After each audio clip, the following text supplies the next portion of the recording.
जय जय जय नमोऽस्तुं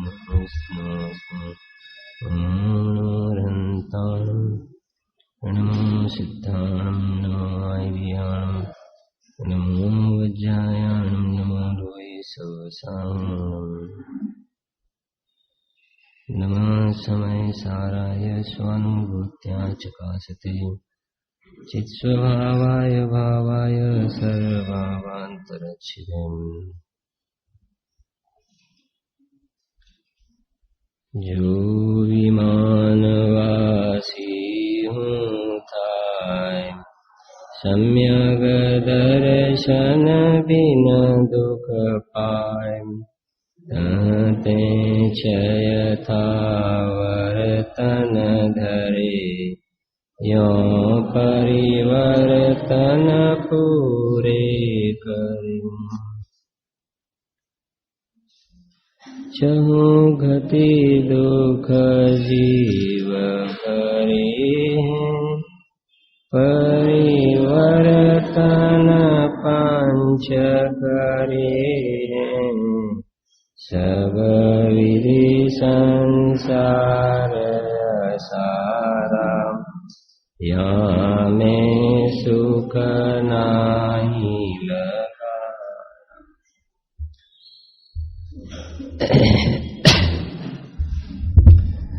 जिनेन्द्र भगवाननी दिव्य ધ્વનિમાં ગુરુદેવ શ્રીના શબ્દોમાં કહીએ તો 100 ઇન્દ્રો અને ગણધરોની હાજરીમાં એ વાત આવી કે આ જીવ પોતાના શુદ્ધાત્માને ભૂલીને અથવા બીજા શબ્દોમાં કહીએ તો પોતાને ભૂલીને જેના માટે શ્રીમદજીએ કહ્યું છે અનંત કાળથી આથડ્યો, અનંત કાળથી આથડ્યો, આમથી આમ અથડાયો, અનંત કાળથી આથડ્યો વિના ભાન ભગવાન, માને પોતાના અંદરમાં દેહથી ભિન્ન અને એક સમયની પર્યાયથી પણ ભિન્ન જે શુદ્ધ બુદ્ધ ચૈતન્ય ઘન તત્વ બિરાજે છે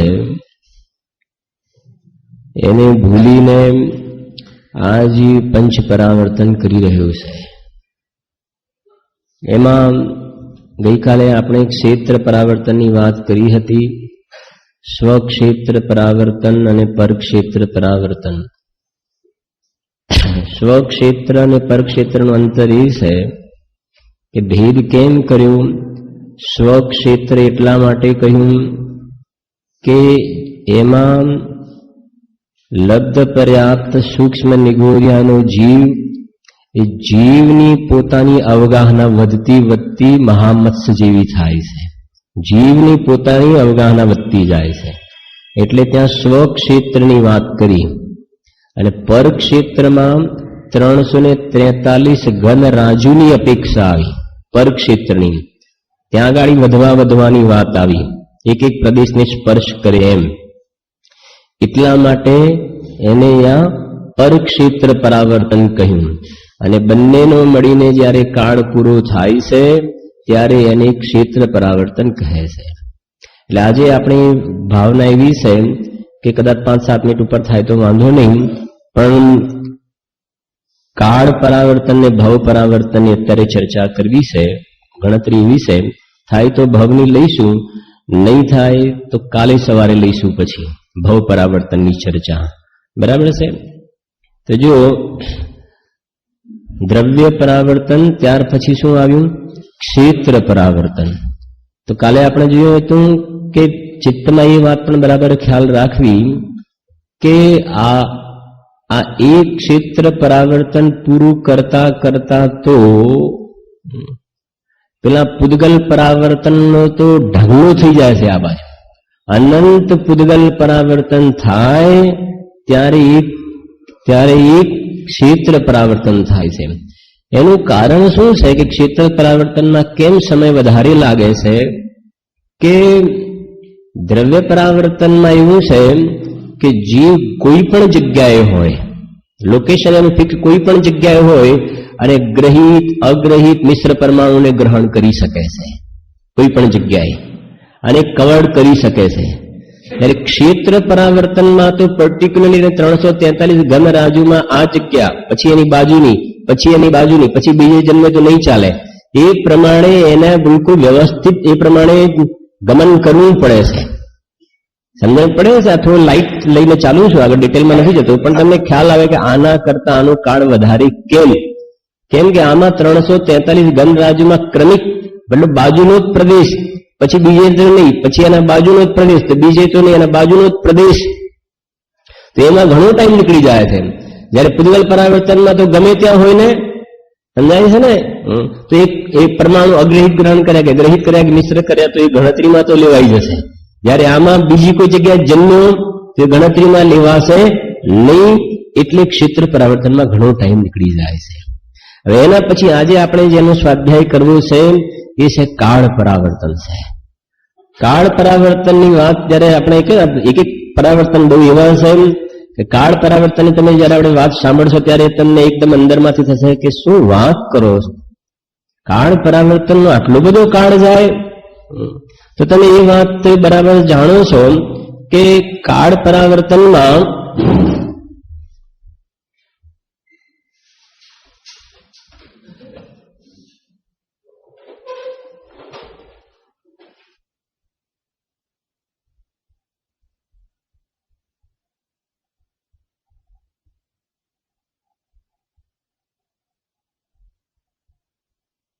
વીસ કોડાકોડી સાગરનો એક કલ્પકાળ હોય છે, બરાબર છે. પછી એને હું આ પ્રમાણે દર્શાવું છું કે જેના કારણે આપણો ટાઈમ પણ બહુ જાય નહીં, તમને ભાવભાષણ પણ થઈ જાય.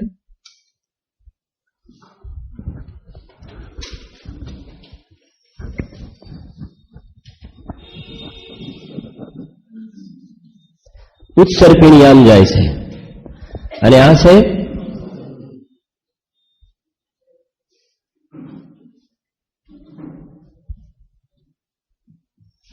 આ અવસર્પિણી છે, આ છે ઉત્સર્પિણી. હંમેશા કાળ પરાવર્તનના સ્ટાર્ટિંગ ક્યાંથી થાય છે? ઉત્સર્પિણીથી. હવે આ જે છે ઉત્સર્પિણી એ છે 10 કોડાકોડી સાગર, અને આ પણ કેટલો કાળ છે આનો? 10 કોડાકોડી સાગર. એટલે 10 ને 10 કેટલા થઈ ગયા? 20 કોડાકોડી સાગર થઈ ગયા.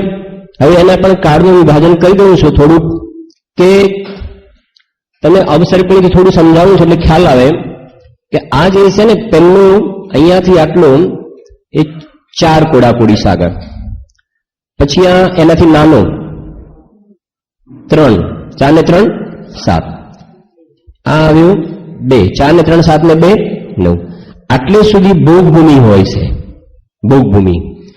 પછી 4 ને 3 7 ને 2 9, અને આ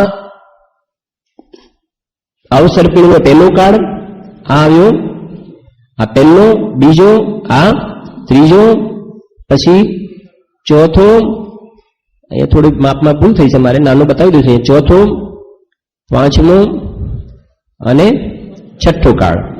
સ્કેલમાં થોડું સમજી લેજો. આ ચોથો, પછી આ પાંચમો અને આ છઠ્ઠો કાળ. તો આનો 4 કોડાકોડી, 3 કોડાકોડી, 2 કોડાકોડી, આ જે છે આખું આ બધું કર્મભૂમિ થઈ ગઈ, આ ભોગભૂમિ. કર્મભૂમિનો આખો ટોટલ કાળ 1 કોડાકોડી સાગરનો. એટલે 4 ને 3 7 ને 2 9 ને આ થઈ ગયા 1 કોડાકોડી, 10 થાય ને. એમાંથી પંચમ કાળ જે અત્યારે ચાલે છે એના 21,000 વર્ષ છે, અને છઠ્ઠો કાળ એના પણ 21,000 વર્ષ, બરાબર. તો 42,000 વર્ષ થઈ ગયા. તો આ જે બાકી રહ્યો એમાંથી 1 કોડાકોડી સાગરમાંથી 42,000 વર્ષ શું કરો? માઇનસ કરી દો. તો ચોથો કાળ જે છે 1 કોડાકોડી સાગરમાંથી 42,000 વર્ષ શું કરી દેવાના? માઇનસ કરી દો. 4 ને 3 7 ને 2 9, 9 ને 10, એમાંથી અત્યારે જે પંચમ કાળ ચાલે છે અને 21,000, ને આ 21,000 છઠ્ઠા કાળમાં, બરાબર. હવે અહીંયા એ પ્રમાણે થશે. પહેલું સૌથી નાનું આવશે ઉત્સર્પિણીનું, પેલી બાજુ લખીએ એ પ્રમાણે આ પહેલો કાળ, આ બીજો, આ ત્રીજો, ચોથો, પાંચમો ને આ છઠ્ઠો ઉત્સર્પિણીનો. તો આ જે થશે 4, 3, 2, 1 - 42, આ 21, આ 21. બરાબર? ક્લિયર આટલું? એટલે તમને થોડો ખ્યાલ આવી જાય. એ તીર્થંકરો જે થાય છે એ આ કાળમાં, અત્યારે જે મહાવીર ભગવાન ઋષભદેવથી મહાવીર ભગવાન આ કાળમાં થયા, આ કાળમાં. અને અહીંયા રાજા શ્રેણિકના જીવ તીર્થંકર થશે ને, આ પહેલો, બીજો, અને આ જે છે અહીંયા આ કાળની અંદર રાજા શ્રેણિકના જીવ, શ્રી કૃષ્ણનો જીવ એ અહીંયા તીર્થંકર થશે. બરાબર? હવે તમને અત્યારે કયો કાળ ચાલે છે, અત્યારે પ્રેઝન્ટ, તો તમને ખ્યાલ હોવો જોઈએ. અવસર્પિણી કાળ ચાલે છે, ઉત્સર્પિણી નહીં. અત્યારે અવસર્પિણીનો કયો કાળ ચાલે છે? પંચમ કાળ ચાલે છે. હવે જરા શાંતિથી સાંભળજો કે અહીંયા અવસર્પિણી અને ઉત્સર્પિણી જે કાળ પરાવર્તન છે, બરાબર, હું નોટ પેન મૂકી દેજો થોડો ટાઈમ. એની અંદર સ્ટાર્ટ કરીએ છીએ આપણે પરાવર્તન, કાળ પરાવર્તનનો કાળ. તો કોઈ એક જીવ 3 લોકમાં કોઈ પણ જગ્યાએ જ્યાં ઉત્સર્પિણી અવસર્પિણી હોય એવું નહીં લગાવવાનું. કોઈ પણ જગ્યાએ, ચાહે વિદેહ ક્ષેત્ર હોય, ઐરાવત ક્ષેત્ર હોય, અને કોઈ પણ ક્ષેત્ર હોય, કોઈ પણ ગતિ હોય, ગમે તેટલી આયુષ્ય હોય, ગમે તેટલી અવગાહના હોય, એના સાથે રિલેશન નથી. કોઈ પણ જગ્યાએ જન્મ્યો, પણ એ સમજો કે ઉત્સર્પિણીના પહેલા સમયે જન્મ્યો. કયા સમયે? પહેલા સમયનો બર્થ થયો. બરાબર? શાંતિ સાંભળજો. પહેલા સમયે બર્થ થયો, કોઈ પણ જગ્યાએ, સમજો સ્વર્ગમાં એનો બર્થ થયો, તો એ પહેલો સમય થયો. હવે વાત એવી છે આની અંદર કે આખું 20 કોડાકોડી સાગરનું ચક્ર પૂરું કરવાનું છે. પણ હવે આ પહેલા સમયે બર્થ થયો ને, પછી બીજા સમયે બર્થ થાય તો જ ગણતરીમાં લેવાય. બીજા સમયે બર્થ થાય તો જ, વચ્ચે નહીં ગણતરીમાં લેવાય. હવે તમે સમજી શકો છો? શું સમજો છો પ્રતિકભાઈ? શું સમજો છો? બોલો શેવંતીભાઈ, શું સમજ્યા તમે? નહીં સમજ્યા? રમેશભાઈ બોલો, સનતભાઈ ખ્યાલ આવી ગયો ને? હા, માને સમજો કે એક સમયે બર્થ થયો, પછી ફરીથી બાજુના સમયમાં, સેકન્ડ નહીં, અત્યારે આપણી પર ટાઈમ નથી, 10 કોડાકોડી સાગર કોને કહેવાય? ખાલી એક સાગર, એક સાગરમાં તો અસંખ્ય વર્ષો જોયા, અસંખ્ય વર્ષો. અને એક વર્ષમાં સમય, એક ખાલી આવલીમાં બતાવ્યો, શ્વાસમાં અસંખ્ય સમય, એક શ્વાસમાં અસંખ્ય સમય. નાડીનો ધબકારો થાય એટલામાં અસંખ્ય સમય નીકળી જાય છે. નાડીનો ધબકારો થાય એટલામાં તો 2000 કોડાકોડી આવલી કહી હતી, અને એક આવલીમાં અસંખ્ય સમય. તો આના સમય કેટલા થતા હશે? કેટલા સમય થતા હશે? અને અહીંયા એ કહે છે કે પહેલા સમય તમારો બર્થ થઈ ગયો, પછી બીજા સમયે જ બર્થ થવું જોઈએ. એનો મતલબ એ થયો કે બીજા સમયે બર્થ કરવા માટે તમારે આ એક આખી ઉત્સર્પિણી અને અવસર્પિણીને કમ્પલસરી પૂરી કરવી પડશે. કેમ કે એ તો સમય આગળ નીકળી ગયા, તમે બીજો સમય તો આગળ પાસ થઈ ગયો. તમે બીજા સમયે, હવે અહીંયા અત્યારે આ કાળ ચાલે છે, તમે કોઈ પણ જગ્યાએ જન્મે, પણ એ તો ગણતરીમાં લેવાશે નહીં. પર્ટિક્યુલરલી તમારે ફિક્સ કે બીજા સમયમાં જ જન્મ લેવો પડે તો તમારું ગણતરીમાં લેવાય. એનો અર્થ એ થયો કે આ ઉત્સર્પિણી અને અવસર્પિણી એ કાળ પૂરો થઈ ગયો આખો 20 કોડાકોડી સાગરનો. અને બીજા વખતે એવું બને કે આ બીજો સમય હોય એ વખતે તમારો બર્થ ના થાય. બર્થ ના થયો ને, એવું તો ફિક્સ નથી કે બર્થ થાય જ તમારો. એટલે ફરી આખી 20 કોડાકોડી સાગર પૂરી કરો. સેકન્ડ થર્ડ ટાઈમ તમારે આવી વખતે દેવ પર્યાયની છે ને, તો લાંબી આયુષ્ય છે, અને આ કાળ તો નીકળી ગયો, તો ત્રીજા 20 કોડાકોડી સાગર પૂરા થઈ ગયા. અને ભગવાને એવું જોયું છે એમના જ્ઞાનમાં કે ઓછામાં ઓછી અસંખ્યાત કોડાકોડી આ અસંખ્યાત આવી ઉત્સર્પીને અસર્પીને નીકળી જાય છે. સમજાય છે કે નહીં? હા, આવું પૂરું કરતા નહીં. આ બીજા સમયમાં બર્થ લેતા આવી અસંખ્યાત ઉત્સર્પીને અસર્પીને ગયા ત્યારે પ્રોબેબિલિટી કે તમે એક્ઝેક્ટલી એ જ ટાઈમે તમારું શું થાય? બર્થ થાય. એના પર તમને અંદાજ આવશે કે ક્ષેત્ર પરાવર્તનમાં તો થોડીક વ્યવસ્થા હતી, દ્રવ્ય પરાવર્તનમાં એ વ્યવસ્થા હતી કે ગમે ત્યાંથી પરમાણુ ગ્રહણ કરી શકો. ક્ષેત્ર પરાવર્તનમાં એમ હતું પર્ટિક્યુલરલી એકદમ ક્રમિક વિકાસ થવો જોઈએ, એક્ઝેક્ટલી એક બધા ક્ષેત્રને ક્રમિક સ્પર્શ કરે તો ચાલે. પણ ક્ષેત્ર પરાવર્તનમાં એક તો વ્યવસ્થા હતી કે ગમે ત્યારે જન્મ તો વાંધો નહીં, જન્મ ક્રમિક વિકાસ થાય પણ જન્મ થયો ને તો એ ગણતરીમાં લેવાય. પણ આ કાળ પરાવર્તન એના કરતા મોડું છે કે જન્મ થયો પણ બિલકુલ આની સાથે મેચિંગ થાય છે કે નહીં, ફિટિંગ બરાબર એક સમય જન્મ થાય તો કે પણ થોડાક લેટ થઈ ગયા ને બસ લોકશક્તિ ગઈ તમારી, લેટ થઈ ગયા આવતીકાલે વાત પૂરી થઈ ગઈ. એમ કહે છે કે જન્મ થયો પણ કહે છે એ વખતે તમારો જે પેલો આગળનો જે ટાઈમ હતો ને એ નીકળી ગયો છે, અથવા હજી એ ટાઈમ તો આવ્યો નથી. તમે જે ટાઈમને પાસ કરી ગયા એમાં જન્મ થયો અને આટલે સુધી આવ્યા છો તમે, અને પછી ઉત્સર્પીણીમાં આ કાળ અહીંયા ચાલો તમારો જન્મ થયો તો પણ આ શું થઈ ગઈ આખી ફેલ. અને કહ્યું ને કે અસંખ્યાત ઉત્સર્પિણી અને એવી અવસર્પિણી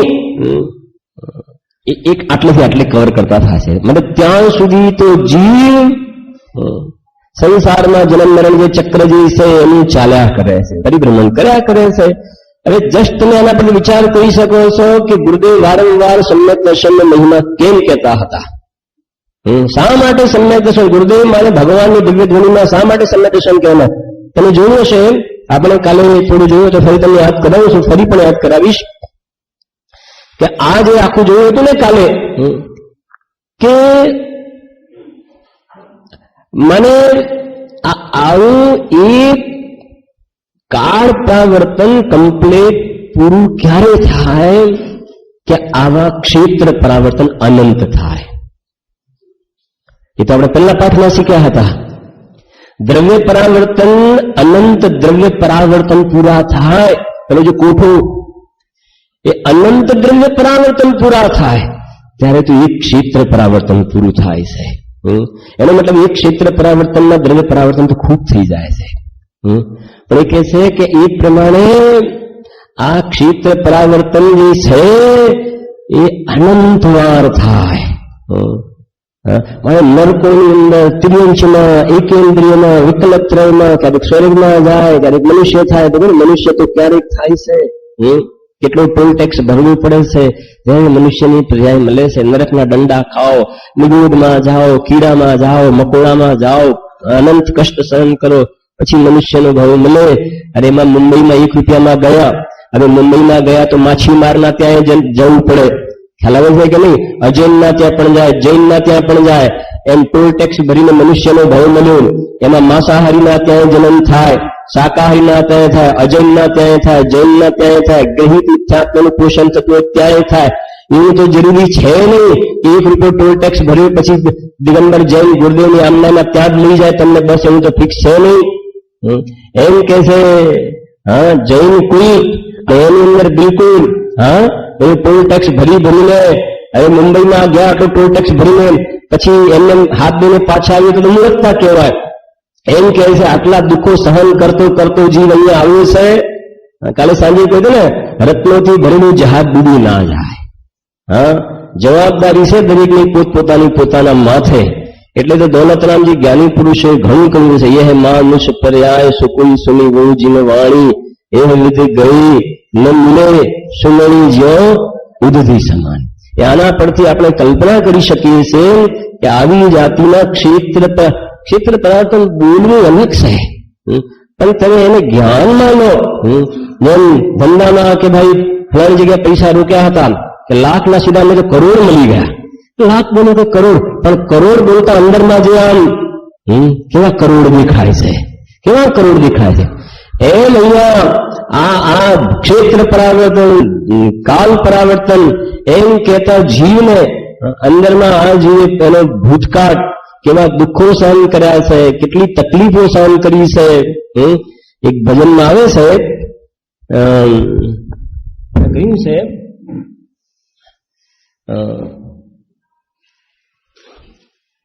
नरक में जिसने भावना भाई मानुष तन को पाने की. આ જીવને નરકમાં જ્યારે વેદના સહન કરતો હતો, અસુર કુમારના દેવ આવીને લડાવતા હતા, મારકાટ ચાલતી હતી, જેમ પૂરીને તલવામાં આવે તેલમાં, એમ આને ઉચકીને નારકીઓ એને તળતા હતા બીજા ભેગાથી.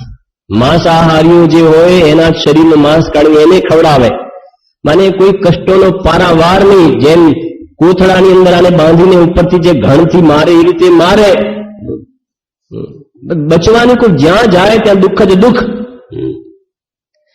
મને એ વખતે આ જીવે એવી ભાવના ભાવી કે હે અંદરમાં ભગવાન તો કહેવાય, પણ મને એકવાર મનુષ્યનો ભાવ મળી જાય તો હું સમ્યક દર્શન પૂર્વક મનુ દીક્ષા ધારણ કરીને મોક્ષમાં ચાલ્યો જઈશ. Give me one chance. તો કે તારી ભાવના હતી ને તને ચાન્સ મળી ગયો, હવે શું કરે છે તું? નરક ને જિસને ભાવના ભાઈ मानुष तन को पाने की, वेश दिगंबर धारण करके मुक्ति पद को पाने की. આ તો ભાવના ભાવી હતી એટલે કહી આવ્યા. लेकिन देखो आज ये हालत ममता के दीवाने की. ममता मारू मारू मारू मारू. हाँ, लेकिन देखो आज ये हालत ममता के दीवाने की. चेतन होकर, पोते केવું છે? चेतन होकर जड़ द्रव्यों से कैसा नाता जोड़ दिया. चेतन होकर जड़ द्रव्यों से કે હું કેવો લાગુ છું, કેવો લાગુ છું, આ હેરસ્ટાઈલ બરાબર લાગે છે કે નહીં, આ કપડા મને બરાબર શૂટ થશે, ના હોય તો બદલી કાઢું, શર્ટ બરાબર લાગશે કે નહીં, આના પર બરાબર સેટ થશે ને, આ બૂટ ચાલશે કે નહીં ચાલે, આ ઘડિયાળ ચાલશે કે નહીં, ઘડિયાળ તો એક હોય તો નહીં ચાલે, આ ચાલશે કે નહીં, 10-15 ઘડિયાળો ભેગી કરી છે કે આની સાથે આ, આની સાથે આ, આની સાથે આ. આ જળ દ્રવ્યો સાથે નાતો નથી જોડું તો શું કર્યું છે? ચેતન હોકર જળ દ્રવ્યો છે कैसा नाता जोड़ दिया. ये જેને બોલીએ છે તન ધન કો સાથી સમજા થા, પણ એ કહીએ છે રોજ કે એ ચાન્સ મળ્યો અને આવા પરિણામ કરે છે તો પાછો જીવ ચાલે જશે ત્યાં કે તમને ચાન્સ તો મળ્યો. આવે છે ને ઘણા પ્રકરણ તો લાંબા છે કે this facility is not available on your telephone. ये सुविधा आपके टेलीफोन पे उपलब्ध नहीं है. हाँ, कि જેમ સુવિધા તો મળી પણ એનો મિસયુઝ કર્યો તો એ સુવિધા છીનવી લેવામાં આવે છે. એમ તને વર્તમાનમાં આવો અવસર મળ્યો પણ તેમ તું એનો મિસયુઝ કરે છે તો કહે છે કે સુવિધાઓ લઈ લેવામાં આવશે, ચાલે છે એકેન્દ્રિય, બેન્દ્રિય, ત્રણેન્દ્રિય, વિકલત્ર એ મળે બેન્દ્રિય ત્રણેન્દ્રિય તો ઠીક છે, બાકી તો મોટો ભાગ તો એકેન્દ્રિયમાં જાય છે જીવનો. સમજાય છે? હા, વિચાર કરો તો ખ્યાલ આવે કે આ કાળ પરાવર્તનની જે વાત કરીને એમાં ભૂલમાં પાછો એ અવસર્ગમાં એકેન્દ્રિયમાં જન્મ થઈ ગયો. સાંભળો જરા, એક એક વાતો બહુ સાંભળ્યું. એકેન્દ્રિયમાં જન્મ થઈ ગયો એનો. અને કાલે તો પરમ દિવસે તો ભણ્યા કે એકેન્દ્રિય પર્યાયમાં રહેવાનો ઉત્કૃષ્ટ કાળ તો અસંખ્યાત પૂર્વલ પરાવર્તન છે. તો આ તો ઉત્સર્પણી અવસર્પણી ચાલુ જ હોય પણ તારા અસંખ્યાત ઉદ્ગલ પરાવર્તન તો એકેન્દ્રિયમાં જ નીકળી જાય. એટલો કાળ તો એક્સ્ટ્રા થઈ ગયો. સમજ પડે છે? ગણિત બધા કહું છું ખબર પડે છે કે નહીં? આ અર્થ થઈ ગયો. પછી એ અહીંયા તો ચાલુ જ છે પણ તારો જન્મ ક્યાં થઈ ગયો? એકેન્દ્રિયમાં. અને ભણ્યા એકેન્દ્રિયમાં રહેવાનો કાળ એક પૂર્વલ નહીં, બે નહીં, ત્રણ નહીં, કેટલા અસંખ્યાત પૂર્વલ પરાવર્તન તો ત્યાં નીકળી ગયા. અને કદાચ ત્યાંથી નીકળ્યો અને એ વખતે પેલો ટાઈમ તો નીકળી ગયો છે, એવું જ થયું, ફેલ થઈ ગઈ, ફરી એકેન્દ્રિયમાં ચાલ્યો ગયો. ભગવાન એમના જ્ઞાનમાં જોયું છે કે આવી જાતિના ક્ષેત્ર પરાવર્તન અનંત પૂરા થાય ત્યારે એક કાળ પરાવર્તન, અને એક કાળ પરાવર્તન પૂરું થાય એની અંદર તો જીવ કેટલી વાર નરકમાં ખત્તા ખાધા, કેટલી વાર એકેન્દ્રિયમાં ગયો, ક્યાં ક્યાં પેલી નરક, બીજી નરક, ત્રીજી નરક, સાતમી નરક. એ સાતમી નરકમાં 33 સાગરના આયુષ્ય. એક સાગર કોને કહેવાય? શું સુવિધાઓ છે ત્યાં ગાડી, કઈ ફેસિલિટી છે, કઈ વ્યવસ્થાઓ છે, બોલો. જીવ ચાહે વસ્તુ એક કામ કરી શકે છે, ત્યાં પણ સાતમી નરકમાં જઈને પણ એ વખતે પણ જીવ અંદરમાં આત્માનો અનુભવ કરવા માંગે તો બસ એ કરી શકે છે ભાઈ. ચારે ગતિના જીવોમાં સમ્યક દર્શન ચાહે તો કરી શકે છે, ચારે ગતિના જીવ સમ્યક દર્શન પ્રગટ કરી શકે છે. અને વારે ઘડીએ જે કહ્યું ને ગુરુદેવ, સમ્યક દર્શન કરવાની વારંવાર પ્રેરણા કેમ આપવામાં આવે છે સમજો જરા. ભેદ વિજ્ઞાનની વાત કેમ કહેવામાં આવે છે? એટલા માટે કે પહેલા દિવસના પાઠમાં ભણ્યા કે સમ્યક દર્શનની પ્રાપ્તિ થઈ, ભેદ વિજ્ઞાન થયું ને તો આ ક્ષેત્ર કાળ પરાવર્તન ઉપર શું વાગી ગઈ? ચોકડી વાગી ગઈ. બંધ થઈ ગયા કાળ પરાવર્તન. કોના કાળ પરાવર્તન? હવે જેના હોય એના. મેં તો જાણનારને જાણ્યું છે, દેખનારને મને છે ને પરાવર્તન. બંધ થઈ ગયા કાળ પરાવર્તન. પહેલેથી લો, ભાવ પરાવર્તન પર ચોકડી, ભવ પરાવર્તન પર ચોકડી, કાળ પરાવર્તન પર ચોકડી, ક્ષેત્ર પરાવર્તન ઉપર ચોકડી. બાકી કયો રહ્યો? દ્રવ્ય પરાવર્તન. એનો પણ કરી દો અડધું પૂદગલ પરાવર્તન. આ સમ્યક દર્શનનો ચમત્કાર છે. શા માટે સમ્યક દર્શનના ગાણા ગવાય છે? કેમ ગાણા ગાવામાં આવે છે? આ આખું વસ્તુને આપણે બધું કોન્ક્રીટ કરી રહ્યા છે અત્યારે, બધો સાંગોપાંગ મેળ. એવું ના લાગવું જોઈએ કે આ બધું શીખીને. આ કહે છે કે બસ અંદરમાં જાણનારું મોજૂદ છે, એને જાણવા વાળી પર્યાય પણ મોજૂદ છે, લાવવાની નથી. પણ એ પર્યાય આમ જોવે છે, આમ જોવે છે. ચાલીને ભેદ જ્ઞાનના કળશમાં ઠરવું જોઈએ અંદર, એની જગ્યાએ ઠરે છે ક્યાં? બહાર. કે કેવા કપડા પહેર્યા છે, કેવા દાગીના પહેર્યા છે, શું લાવ્યા ને ક્યાંથી લાવે ને ક્યાં જવાનું છે, આ વખત તમારે ક્યાં જવાનું છે વેકેશનમાં, અમારે એ જવાનું છે, તમારે ક્યાં જવાનું છે, સમજાય છે? એ કહે છે આમ બહાર જાય છે ને ઉપયોગ. તો જ્ઞાનમાં ના ઠર્યું તો કે છે તૈયાર રાખો બીજું, પાપના પોટલા. બસ એ લખ્યું છે ને, ગુરુદેવ કહ્યું એક ગામથી બીજે ગામ જવું હોય તો ભાથું લઈને જાય છે. પેલા જતા હતા ને એમ અહીંયા એક પર્યાયમાંથી બીજી પર્યાયમાં જવાનું છે. વાત તો નક્કી છે કે નહીં? જવાનું છે ને. એ તું જઈશ કે બીજો કોઈ જશે અહીંયાથી? શરીર ક્યાં રહેશે? જે વાહનું લાગે છે ને બહુ જ, એ બધું ક્યાં રહેશે? જે ખૂબ ગમે છે બધું ક્યાં રહેશે? અહીંયા રહેશે. અને તું ચાલ્યો જઈશ, એવી જગ્યાએ ચાલ્યો જઈશ. કોઈ માથે હાથ ફેરવી કે તને બહુ દુખાય છે, દવા લાવી દઉં, કોઈ નહીં હોય ત્યાં. દુખતું હશે તો વધારે દુખાડવા વાળા હશે ભાઈ. એવા સ્થાનોમાં ના જવું હોય તો અંદરમાં જે પોતાનું સ્થાન, સાચું સ્થાન છે એના શરણમાં જા તો કામ થઈ શકશે ભાઈ. એ છે એ કહ્યું ને કે જાણનાર તો મોજૂદ છે, અને જાણવા વાળી પર્યાય પણ મોજૂદ છે. સંસાર અસાર લાગે અને પોતાનો ભગવાન આત્મા સારભૂત લાગે તો ઘડીકમાં કામ થઈ જાય. ન થાય તો બીજો અનંત કાળ નીકળી જાય ભાઈ. દ્રવ્યલિંગ ધારણ કરીને પણ આ તો રહી ગયું અંદરમાં, જાણનારને જાણવાનું રહી ગયું. એ બતાવીએ છે ગણતરી તમને. ભવ પરાવર્તન હવે લઈએ છીએ એની અંદર કે દ્રવ્યલિંગ જીવે કેટલી વાર ધારણ કરે છે. તમારી આંખો ફાટી જશે કે શું વાત કરો છો. તો જુઓ જરાક થોડું લઈ લઈએ છીએ આને.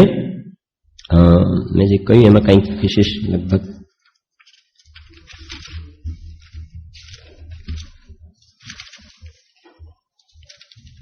જો વાંચી લઉં છું આમ તો.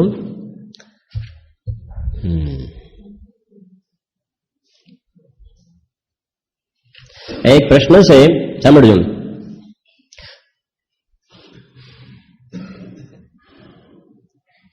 क्रम से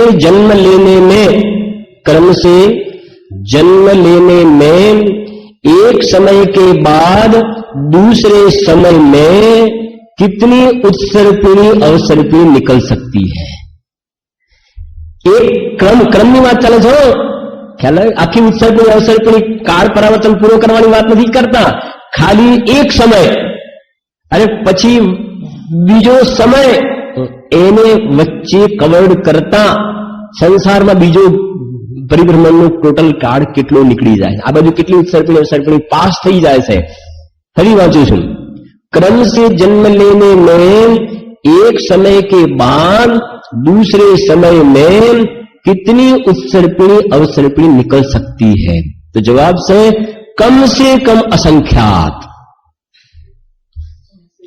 कम से कम ઓછામાં ઓછી અસંખ્યાત ઉત્સર્પિણી ને અવસર્પિણી નીકળી જાય છે.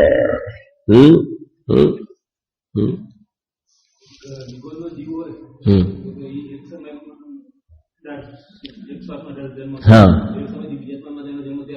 ક્યાંથી એનો એક શ્વાસમાં 18 વાર જન્મ મરણ કહે ને, તો એક શ્વાસમાં તો ઘણા સમય નીકળી ગયા. ખ્યાલ આવ્યો કે ને? એનું આવ્યું એટલું તો કહ્યું ને, એનું આવ્યું છે એક સમયનું નથી કહ્યું. સમજો, આવ્યું એક સમયનું કહ્યું નથી. સમજી ગયા ને? અસંખ્ય સમય તો થઈ ગયા એના, પણ એક સમય તો કયો નથી. એટલે જન્મ થઈ ગયો અને પછી ઘણા સમય તો નીકળી ગયા, એટલે ફેલ થઈ ગયો જીવ. હા, એટલે આમાંથી તો નિગોદીઓ પણ છૂટી શકે એમ નથી. એને પણ આખી ઉત્સર્પણી અવસર્પણી કવર્ડ કરવી પડશે. ખ્યાલ આવે છે? કદાચ નિગોદિયામાં પેલા ક્ષેત્ર પરાવર્તન એવો ચાન્સ મળી જાય નિગોદિયા ક્ષેત્ર પર, કે આ ક્ષેત્રમાં જન્મ્યો ને પછી એના બાજુના ક્ષેત્રમાં, પછી એના બાજુના ક્ષેત્રમાં, એના બાજુના ક્ષેત્રમાં. અને જીવની સ્થિતિ તો જો કમસે કમ ક્ષેત્ર પરાવર્તન પૂરા કરવા માટે નિગોદ થવું પડે તો વાંધો નહીં. ખ્યાલ આવ્યો કે ને? એમ કરીને પણ ક્ષેત્ર પરાવર્તન પૂરા થાય છે ને. પણ ભાઈ એ પણ વિચાર કે એમાં નિગોદના ભાવ ધારણ કરવા પડે છે. ખ્યાલ આવે છે? અને અહીંયા તો કહે છે આ ઉત્સર્પિણી અવસર્પિણીમાં તો એ વ્યવસ્થા નથી, કેમ કે એક સમય બીજો સમય આવે એટલું તો કોઈને જગનને આયુષ્ય એના કરતા વધારે છે. એટલે એને કવર કરવું જ પડશે. અને એ કહ્યું કે ઓછામાં ઓછી કેટલી નીકળી જાય છે? અસંખ્યાત. અસંખ્યાત કોને કહેવાય? અસંખ્યાત અવધિ જ્ઞાનનો વિષય થઈ ગયો. શ્રુતિ જ્ઞાનનો વિષય નહીં, અસંખ્યાત અવધિ જ્ઞાનનો વિષય થઈ ગયો. બોલો જયેશભાઈ. નહીં, વિલેય ક્ષેત્રમાં નહીં. આ 5 ભરત ક્ષેત્ર અને 5 ઐરાવત ક્ષેત્રમાં જ આ ઉત્સર્પિણી અવસર્પિણી વ્યવસ્થા છે, બીજે નથી હોતી. ખ્યાલ આવે? અને 5 ભરત અને 5 ઐરાવત ક્ષેત્રમાં પણ ભરત ક્ષેત્રમાં જે 6 ખંડ હોય છે એની અંદર માત્ર આર્ય ખંડમાં જ હોય છે. 5 મલેચ્છ ખંડની અંદર નથી હોતી આ વ્યવસ્થા. જે ચક્રવર્તી 6 ખંડને જીતવા જાય છે ને, તો એની અંદર 5 ખંડમાં નથી હોતું આવું કાળ પરાવર્તન 6 પ્રકારનું. આ માત્ર ક્યાં હોય છે? ભરતમાં પણ આર્ય ખંડમાં આ ઉત્સર્પિણી પ્રલય કાળ થઈ જાય અને પછી એ પ્રમાણે થાય, એ માત્ર આર્ય ખંડમાં જોવામાં આવે છે. પણ તમારે જે કેલ્ક્યુલેશન મેં પહેલા કહ્યું કે તમારે તો ભલે સ્વર્ગમાં જન્મ થયો કે નરકમાં, પણ અહીંયા આ બાજુ જોવાનું કે પહેલી વખત આપણે સ્ટાર્ટ કર્યું હતું એ વખતે ઉત્સર્પણીનો પહેલો કાળ હતો. હવે વિશ્વમાં તમે બીજે લોકાકાશમાં બીજી કોઈ પણ જગ્યાએ જન્મ્યા એ વખતે ઉત્સર્પણીનો બીજો કાળ ચાલે છે તો ઓકે, ખરું કરો. હવે બીજે જન્મ્યા ક્યાંય પણ અહીંયા ગાડી વખતે કાળ નીકળી ગયા છે, તો પછી કે ત્યાં ગાડી બસ એ દુઃખ ભોગવો, કે 7મી નરકમાં 33 સાગર કે 33 સાગર ભોગવો. પણ એ ગણતરીમાં લેવાશે 33 સાગર સુધી દુઃખો. હા, અને કે ગણતરીમાં કે ના, ગણતરીમાં નહીં લેવાય. કે શું વાત કરો છો? કે હવે શું થાય કે તમે ટાઈમે તો આવ્યા નહીં. ખ્યાલ આવે છે? ગણતરી ખ્યાલ આવે છે ને ભાઈઓને, બધાને, બહેનોને? હા, 5 ભરત 5 ઐરાવતમાં સરખું છે આર્યખંડની અંદર. ખ્યાલ આવ્યો? અને જે મેં પહેલા દિવસે કહ્યું ને કે આ સુષ્મા સુષ્મા દુષ્મા દુષ્મા કાળના નામ, એ પહેલું કાળ છે ને એવું નામ છે સુષ્મા સુષ્મા. લખવું તો લખી દો. રમેશભાઈ 10 મિનિટ ઉપર થાય વાંધો નથી, સાંજે આપણે લેવતા નથી સાંજે, એટલે અત્યારે થોડું કવર થઈ જાય તો વાંધો નથી ને? બરાબર ને? 10-15 મિનિટ થઈ જાય. જો આ પહેલો છે સુષ્મા સુષ્મા. અવસર્પિણી લઉં છું એટલે આ પ્રમાણે અહીંયા લાગી જશે સુષ્મા સુષ્મા. પછી બીજો શું આવશે? સુષ્મા. પછી ત્રીજો છે સુષ્મા દુષ્મા. બરાબર? પછી ચોથો આવશે દુષ્મા સુષ્મા. પછી 5માનું નામ શું છે? દુષ્મા. અને 6ઠાનું નામ દુષ્મા દુષ્મા. બરાબર? એ પ્રમાણે અહીંયા રિવર્સ થઈ જશે અહીંયા ગાડી. દુશ્મા દુશ્મા એમ. બરાબર. હવે અહીં છે ને બહુ સુષ્મા સમા શબ્દ આવે છે ને, સમા સમા શબ્દ છે એ કાળનો વિભાગ છે, કાળનો વિભાગ. શું એટલે સારું. તો પહેલો જે કાળ છે ને ઉત્તમ ભૂભૂમિ છે, એટલે એના માટે કહેવાશે કાળનો સારો ભાગ, ખૂબ સારો ભાગ. સુષમા સુષમા આખો જે કાળ છે, આખો 10 કોડાકોડી સાગરનો કાળ, એનો વિભાગ કર્યો. તો પહેલો જે વિભાગ છે ખૂબ સારો વિભાગ, પછી બીજો સારો વિભાગ, ત્રીજો સારો ખરાબ વિભાગ, ચોથો ખરાબ સારો વિભાગ, પાંચમો ખરાબ વિભાગ અને છઠ્ઠો ખરાબ ખરાબ વિભાગ. અત્યારે કયો વિભાગ ચાલે છે? ખરાબ વિભાગ. ખ્યાલ આવી ગયો ને? બિલકુલ આપણે દેશી ભાષામાં કહીએ ખરાબ વિભાગ ચાલે છે. અહીંયા કોઈ તીર્થંકર નથી થતા, કોઈ ચક્રવર્તી નહીં, કોઈનો મોક્ષ થતો નથી. સમ્યક દર્શન થઈ શકે છે, સમ્યક દર્શન લઈને કોઈનો જન્મ નહીં થાય અહીંયા ગાડી. ખ્યાલ આવે છે? અને છઠ્ઠો કાળ આવે છે, ત્યાં બધા મરીને મતલબ એ આવે છે મતલબ નારકી જેવા મતલબ જીવન, મતલબ માંસાહાર વગેરેનું સેવન હોય છે. કોઈ ઘર વગેરે બંગલા ફ્લેટ ગાડી પાડી કઈ નથી હોતું, ક્રમશઃ હાશ થતો જાય છે. માંસાહારી બધા હોય છે, કોઈ મતલબ આવડી ઊંચાઈ હોય, કપડા વગેરે વસ્ત્ર વગેરેનો પ્રશ્ન નહીં, એવા પ્રકારના જીવન હોય છે. એ મને એવો ખ્યાલ છે, એક્ઝેક્ટલી ખ્યાલ છે, મનુષ્યને ત્રિયંશમાંથી આવે છે ને એ નારકીને ત્રિયંશમાંથી આવે છે ને ત્યાં જવા વાળા હોય છે. છતાં હું એક્ઝેક્ટલી જોઈને કહીશ હું તમને, મતલબ સ્થિતિ એવા પ્રકારની હોય છે. એ મનુષ્ય આ પેલા ટોલ ટેક્સ ભરીને આવ્યો હોય, ખ્યાલ 3 જગ્યાના ટોલ ટેક્સ ધોઈને આવ્યો હોય ત્યારે મળે. તમે બીજી રીતે કહું કે બજારની અંદર કોઈ ઇન્જેક્શન છે એ 20,000 એક ઇન્જેક્શન આવે, ખ્યાલ આવે છે ને? તો એની ઉપર પાર્ટીને તો બિચારાને પેલા ગ્રાહકને તો 20,000 ઇન્જેક્શન પડ્યું, પણ એની અંદર એક તો કંપનીનો પ્રોફિટ ચડે, બીજા નંબરમાં હોલસેલ વાળાનો પ્રોફિટ ચડે, ત્રીજા નંબરમાં રિટેલ વાળાનો પ્રોફિટ ચડે, ત્યારે પેલાને એક ઇન્જેક્શન મળે. તો 3નો તો પ્રોફિટ ચડ્યો ને. એમ કે છે મનુષ્ય પર્યાય એક મેળવવા માટે કે ને એ નરકનું પેમેન્ટ, પછી દેવનું અને પશુ ત્રિયંશનું એટલી બધી ફીસ ભરો ત્યારે આ મનુષ્ય પર્યાયનો એક અવતાર મળે છે. સમજ પડે છે? હા. અને આપણે વાળી રહ્યા છે ને કે ફરી આવું મળે કે ના મળે, ફરી મળે પણ સામે આટલું ચૂકવવું પડે, મળે પણ આટલું ચૂકવવાની તૈયારી રાખો. અને ના જ કરવું હોય તો અંદરમાં ચાલ્યા જાઓ તો વાત પૂરી થઈ જશે, કથા પૂરી થઈ જશે. આ ભગવાનની પાસે રોજ એટલા માટે આવીએ છીએ આપણે. અને કાલે પણ કહ્યું હતું ભાઈ આજીવિકાની વ્યવસ્થા થઈ ગઈ હોય તો બહારમાં જગત પાસે આ વાત નથી. તમે સમજો, જગત પાસે વાત નથી. એટલે જગત તો બીજે રસ્તે ચાલે છે કે કઈ ભેગું કરો, કઈ વધારો, આવું લાવો, આમ કરો, કેમ કે વાત નથી ને. એને એમાં સુખ માન્યું છે, એને એમાં સુખ માન્યું છે. દેવી દેવતા પાસે પણ એટલા માટે જાય છે કેમ કે વધે કેમ, એને ખબર નથી કે આ ભાવ પછી આનું શું કહેવાય, આનું વાઇટ જે કહેવાય ને વિઝન એ છે નહીં. અને તું પણ એ પ્રવાહમાં તણાય છે, તો તે જૈન થઈ અને આ તને દેવશાસ્ત્ર ગુરુ મળ્યા તો તારામાં એનો ફરક શું રહ્યો? માટે વ્યવસ્થા થઈ ગઈ હોય તો કહે છે કે આ જીનવાણીની અંદર સ્વાધ્યાયમાં બાકીના જીવનને લગાવી દો તો માલામાલ થઈ જશે.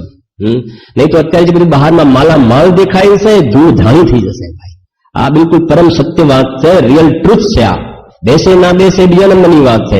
બીજી વાત એ છે ગમે તેટલા ધનના ઢગલા હોય પણ અંદરમાં ધર્મના પરિણામ નહીં હોય તો જીવને શાંતિ નહીં થાય. અને ધર્મરૂપ પરિણામ હશે એટલા માટે બોલ્યું ચિર રક્ષક ધર્મ એ ધર્મ હમારા. અને ધર્મની પ્રાપ્તિના નિમિત્ત કારણ દેવશાસ્ત્ર ગુરુ છે, નિમિત્ત સ્મૃત સાધન. અને એના માટે આપણું જીવન ન્યોછાવર થતું હોય તો આત્મા એને આપણને ઉપલબ્ધિ થવાની સંભાવના રહે છે. બાકી તો બહારમાં તો હરણિયા જેમ દોડે છે પેલા મૃગજળને જઈને દોડે દોડે દોડે દોડે દોડો દોડો. રોકવા વાળું અત્યારે કોઈ નથી. ગુરુદેવ હતા રોકવા વાળા, તો ગુરુદેવે વાત કહી પણ મેં વચ્ચે કહ્યું હતું કે અહીંયા હરણિયાની વાત કરી હતી કે નહોતી કરી? હા, હરણિયાને પેલો પારધી હતો ને એ લઈ જતો હતો મારવા માટે એની ટ્રીક દ્વારા. બીજા એક સજ્જન પુરુષ મળ્યા, એને કહ્યું કે આ તમે મારવા માટે લઈ જાય છે, ચાલો ચાલો મારી પાછળ હું તમને બચાવું. હરણિયાએ એમની વાત માની નહીં પેલા સજ્જન પુરુષ એના ઉપર શંકા કરી કે ના આમને મારી નાખશે, આમને કેટલું સારું રાખીને લઈ જાય છે. તો ગુરુદેવે બહુ ગાઈને કહ્યું કે જેના પર કરવી જોઈએ શંકા એના પર પારધી પર શંકા ના કરી, અને જેની વાત માનવી જોઈએ એના ઉપર આને શંકા કરી. એમ બહારમાં મોહી જીવોના સમાગમમાં હજી ઘણો ટાઈમ રહે છે. તો શ્રી ગુરુએ કહ્યું કે આ બધા ભેગા થઈને ડુબાડશે તને, સંસાર ઘોર સમુદ્રમાં ડુબાડશે. પણ એ કહે છે કે પેલા જે કહે છે ને કે ભાઈ બધું મળી છે ભોગવો, ભલા માણસ કોને જોયું સ્વયં, કોને જોયું નરક, આજકાલ તો બધું જમાનું છે, તમે ઓર્થોડોક્સ છો, કઈ સદીમાં તમે જીવો છો. હવે એવા બે ચાર વાક્યો કે ને એટલે પાછું આ હતો એવો ને થઈ જાય છે, એ પાછું ઓરિજિનલમાં આવી જાય છે. ટોળમાં જે શ્રોતાના સ્વરૂપમાં લખ્યું છે, ચીકણી માટી હોય એમાં થોડું પાણી નાખવામાં આવે તો એકદમ માટી સોફ્ટ થઈ જાય, પાણી ચાલી જાય પછી માટી કેવી થઈ જાય, હાર્ડ. એમાં બધું સાંભળે એ વખતે તો સોફ્ટ બની જાય છે. પણ અહીંયાથી પાછું બહારમાં જેટલા વાતાવરણમાં ગયો ને, બહારમાં ભોગના વાતાવરણમાં, એ પછી કહે છે કે બધું ગાયબ થઈ જાય. પણ ગાયબ થઈ જાય છે એથી આ પરાવર્તનના પરિભ્રમણ કરવાનું ગાયબ થતું નથી. એ ભૂલવાનું એ વખતે બરાબર અંદરમાં એ વાત ખ્યાલ રાખવી ભાઈ. સહેજ સ્વરૂપ આ પ્રકારે છે ભાઈ. હા, માને ના માને બીજા નંબરની વાત બોલો. ઉત્સર પેઢીનો પહેલો કાળ દુષ્મા. આજે બતાવે ને છેલ્લો દુષ્મા કાળ, એ વખતે પછી પ્રલય કાળ થાય છે. અને પ્રલય કાળમાં જે એનું ઘણું વર્ણન છે.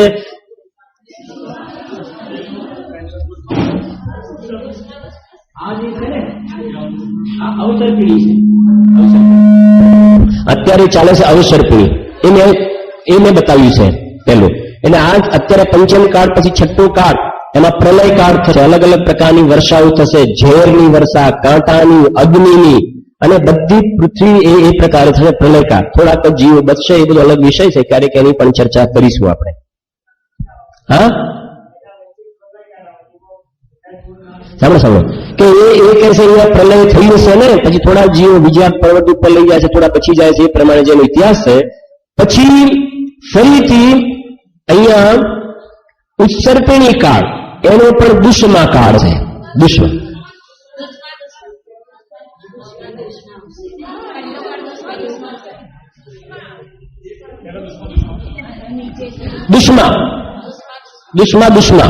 હા, દુષ્મા તો મેં દુષ્મા કહ્યું.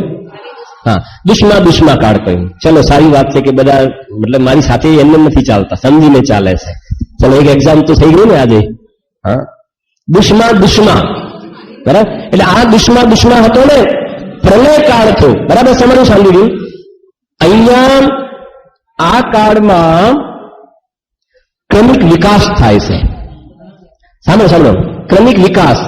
આયુ પણ વધે, બલ પણ વધે, ઊંચાઈ પણ ગ્રોથ વધે, આયુ પણ લાંબા થાય, બુદ્ધિ પણ વધે, વૈભવ પણ વધતો જાય, ભોગ સામગ્રી પણ વધતી જાય. ઉત્સર પીઢીમાં. અવસર પીઢીમાં એનો હાશ થતો જાય, ડાઉન થતું જાય. એ વૈભવ પણ ઓછો થતો જાય, આયુ પણ નાના થતા જાય, બુદ્ધિ પણ ઓછી થતી જાય, ઉંમર પણ, હાઈટ પણ ઓછી થતી જાય. એ અત્યારે ચાલી રહ્યું છે.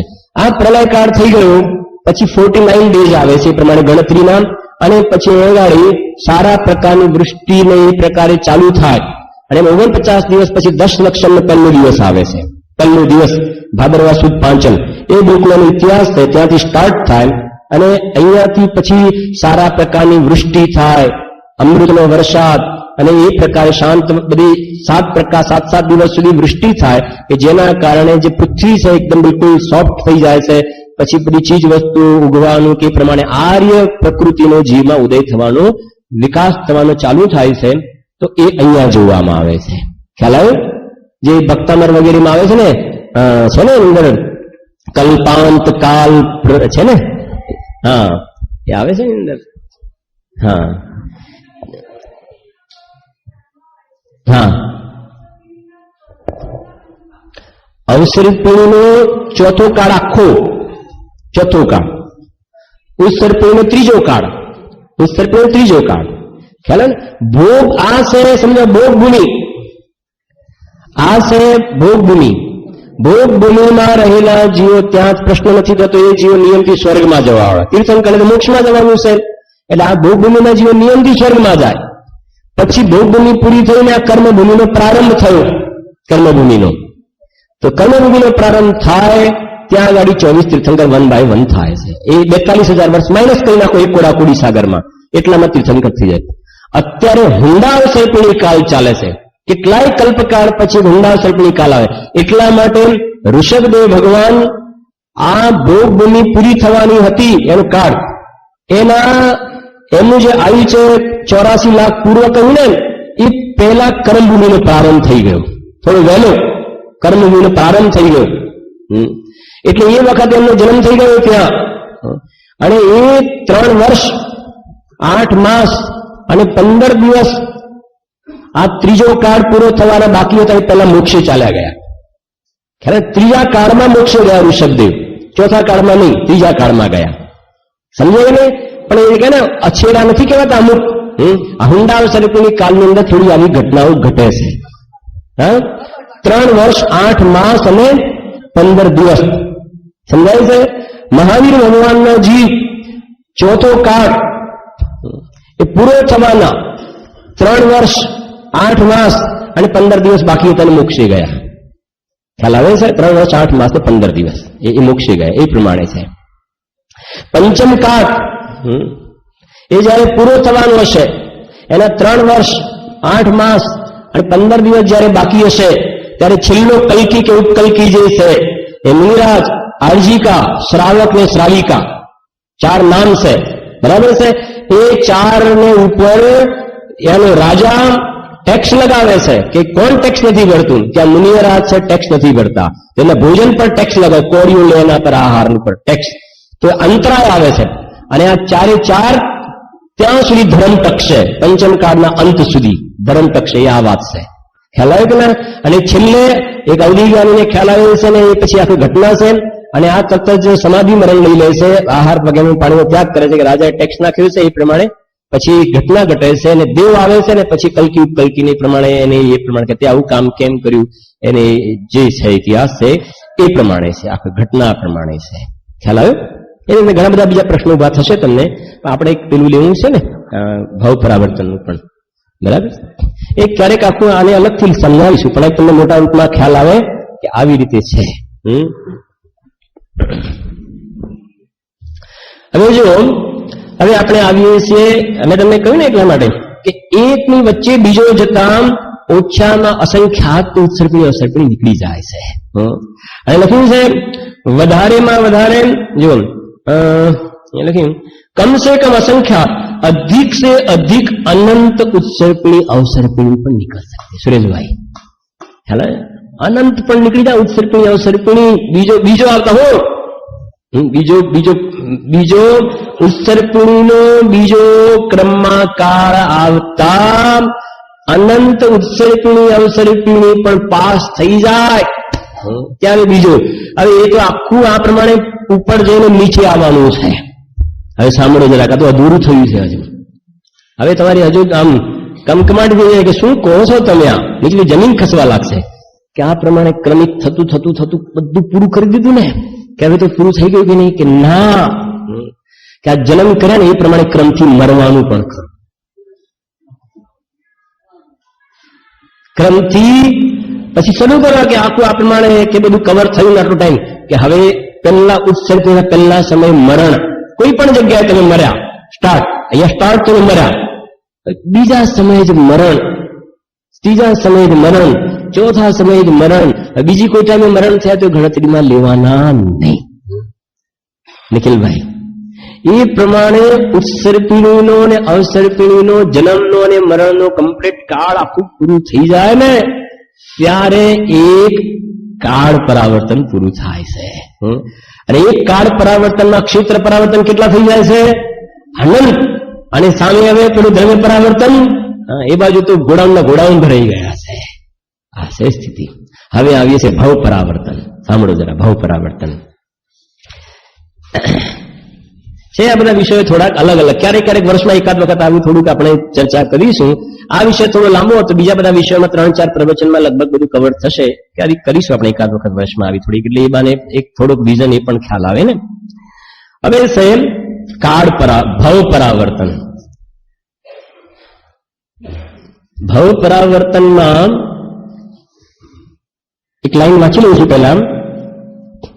नरक गति तथा देव गति की जगन्य आयु 10,000 वर्ष और उत्कृष्ट आयुष्य 33 सागर. बराबर. जगन्य કેટલી 10,000, उत्कृष्ट કેટલી 33 सागर. नरक माने દેવમાં. મનુષ્ય અને ત્રિયંચની જગન્ય આયુ અંતર મુહૂર્ત અને ઉત્કૃષ્ટ આયુષ્ય બોલો બોલો 3 પલ્ય. મનુષ્ય કીધા ને કર્મભૂમિ ભોગભૂમિ છોડો. उत्कृष्ट आयुष्य કેટલું 3. जो मनुष्य तथा त्रियंश की जगन्य आयु अंतर में तो उत्कृष्ट आयुष्य 3 पल्य की है. इन चारों गतियों की जगन्य आयु से लेकर उत्कृष्ट आयुष्य तक जितने भेद हो सकते हैं उन सबको क्रम पूर्वक धारण करने में जितना समय लगता है उसे एक भव परावर्तन कहते हैं. तो खतरनाक इतिहास है आ जीवनो. બહુ બુરો ઇતિહાસ છે જયેશભાઈ. હવે પાસ્ટની ફાઇલ ખોલીને જોવામાં આવે ને એ કમકમાટ થઈ જાય કે આ શું કર્યું છે આ જીવે. આટલા બધા વર્ષ બગાડ્યા છે. જેમ ધંધામાં કે ભણવામાં આટલા વર્ષ બગાડ્યા. ધંધા એના કરતા અમને કહ્યું હોત તો સારી લાઈને લગાડી દેત ને પહેલેથી કહ્યું. અમને ખબર જ નહીં આ ભગવાન સારી લાઈને લગાડે છે. ત્રિલોકીનાથ સારી લાઈને લગાડે છે કે તું આ શું કરે છે. હા, અમારું કોઈ માન્યું હોત તો પછી કોઈ એમ કે ને ભાઈ અમે તો કોઈ પણ માન્યું ના એટલે હજુ ઠેકાણું ના પડે. અમે તો 2-3 વાર એમને કહ્યું ભાઈ અમે તમને ગોઠવી દઈએ પણ એ માન્યા નહીં એટલે દુઃખી થાય છે. એમ ભગવાન ગોઠવવાનું કહે છે તને એમની લાઈનમાં, પણ આ કહે છે કે ના મને તો આમાં મજા આવે છે. કે સાંભળ તે શું મજા કરી છે. 4 પ્રકારની ગતિ છે. નરક ગતિ, ત્રિયંચ ગતિ, મનુષ્ય ગતિ, દેવ ગતિ. નરક ગતિમાં ઓછામાં ઓછા કેટલા વર્ષ છે 10,000 વર્ષ, વધારે 33 સાગર. હવે અહીંયા એ કહેવા માંગે છે કે ભવ પરાવર્તનમાં જે સમજો આને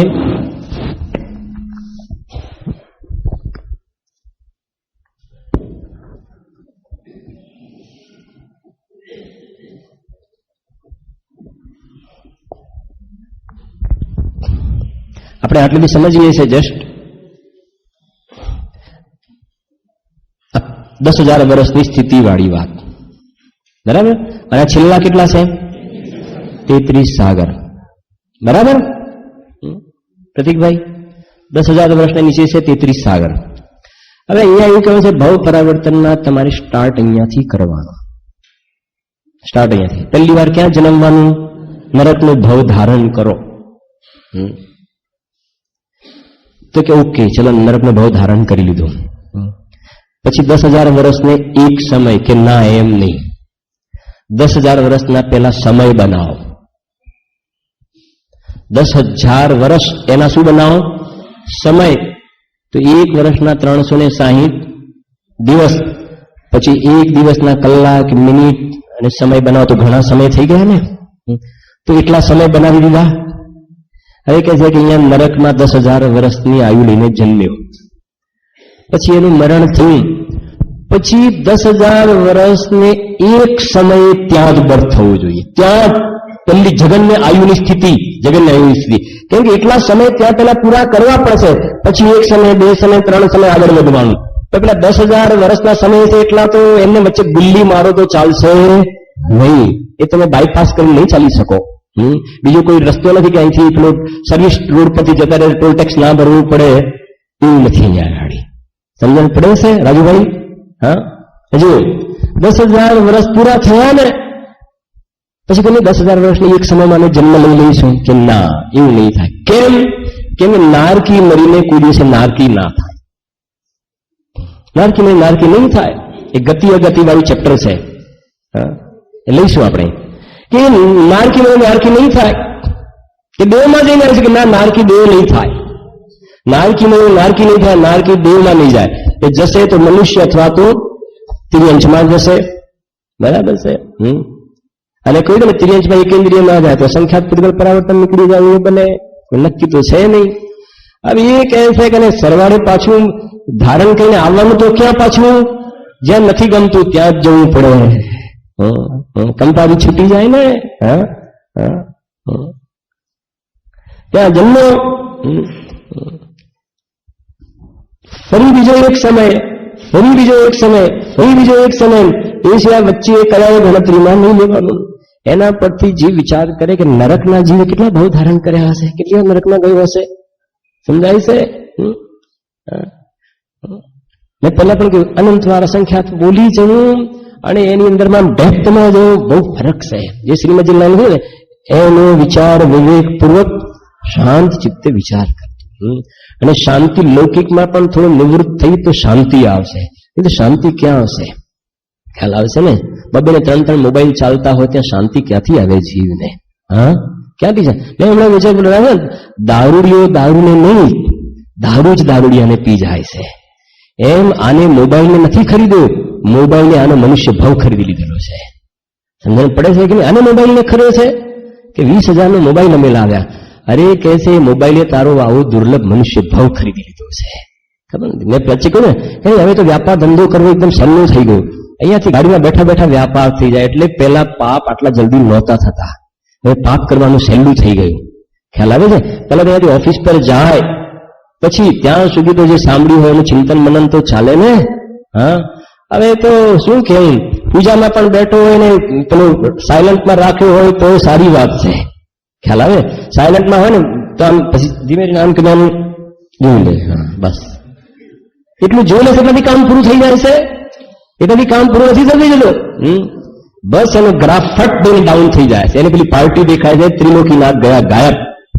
પૂજનની અંદર વિદ્વાન કોઈ સરળ ભાવ સમજાવતો હોય, ગયું ગાયબ. એને ધંધા વ્યાપારના ભાવ દેખાય છે, ત્યાં આગળ નથી દેખાતું હોય. એને સીધો એને ગ્રાફ ડાઉન થઈ જાય છે. પછી પાછા ઉપર આવતા એને પૂજા લાંબી લાગવા લાગે છે અને આગળ બેસી ગયો છે. વચ્ચેથી ઉભા થઈને જવા એને પૂજા લાંબી લાગે એમ પણ બોલે કે આજે અર્ઘ વધારે લેવાઈ ગયા. અર્ઘ તો રોજ લેવાય છે એટલા જ લેવાયા છે. તમે અર્ઘ લાંબા લાગે છે, પૂજા લાંબી લાગે છે. સમજાય છે? આ કહેવાય ને એના દયાજનક પરિણામો છે. એનું નામ છે મોબાઈલે તને ખરીદી લીધો. તારા મજાના સુંદર ભગવાનની નજીક જવાના જે ભાવો હતા એ ભાવોને ખરીદી લીધા એને. એ ટેકનોલોજી સમજો તો ટેકનોલોજી તમારી ભાષામાં એ ક્યાં જવાના લોજિક છે એ તમે સમજો તો સમજો. જો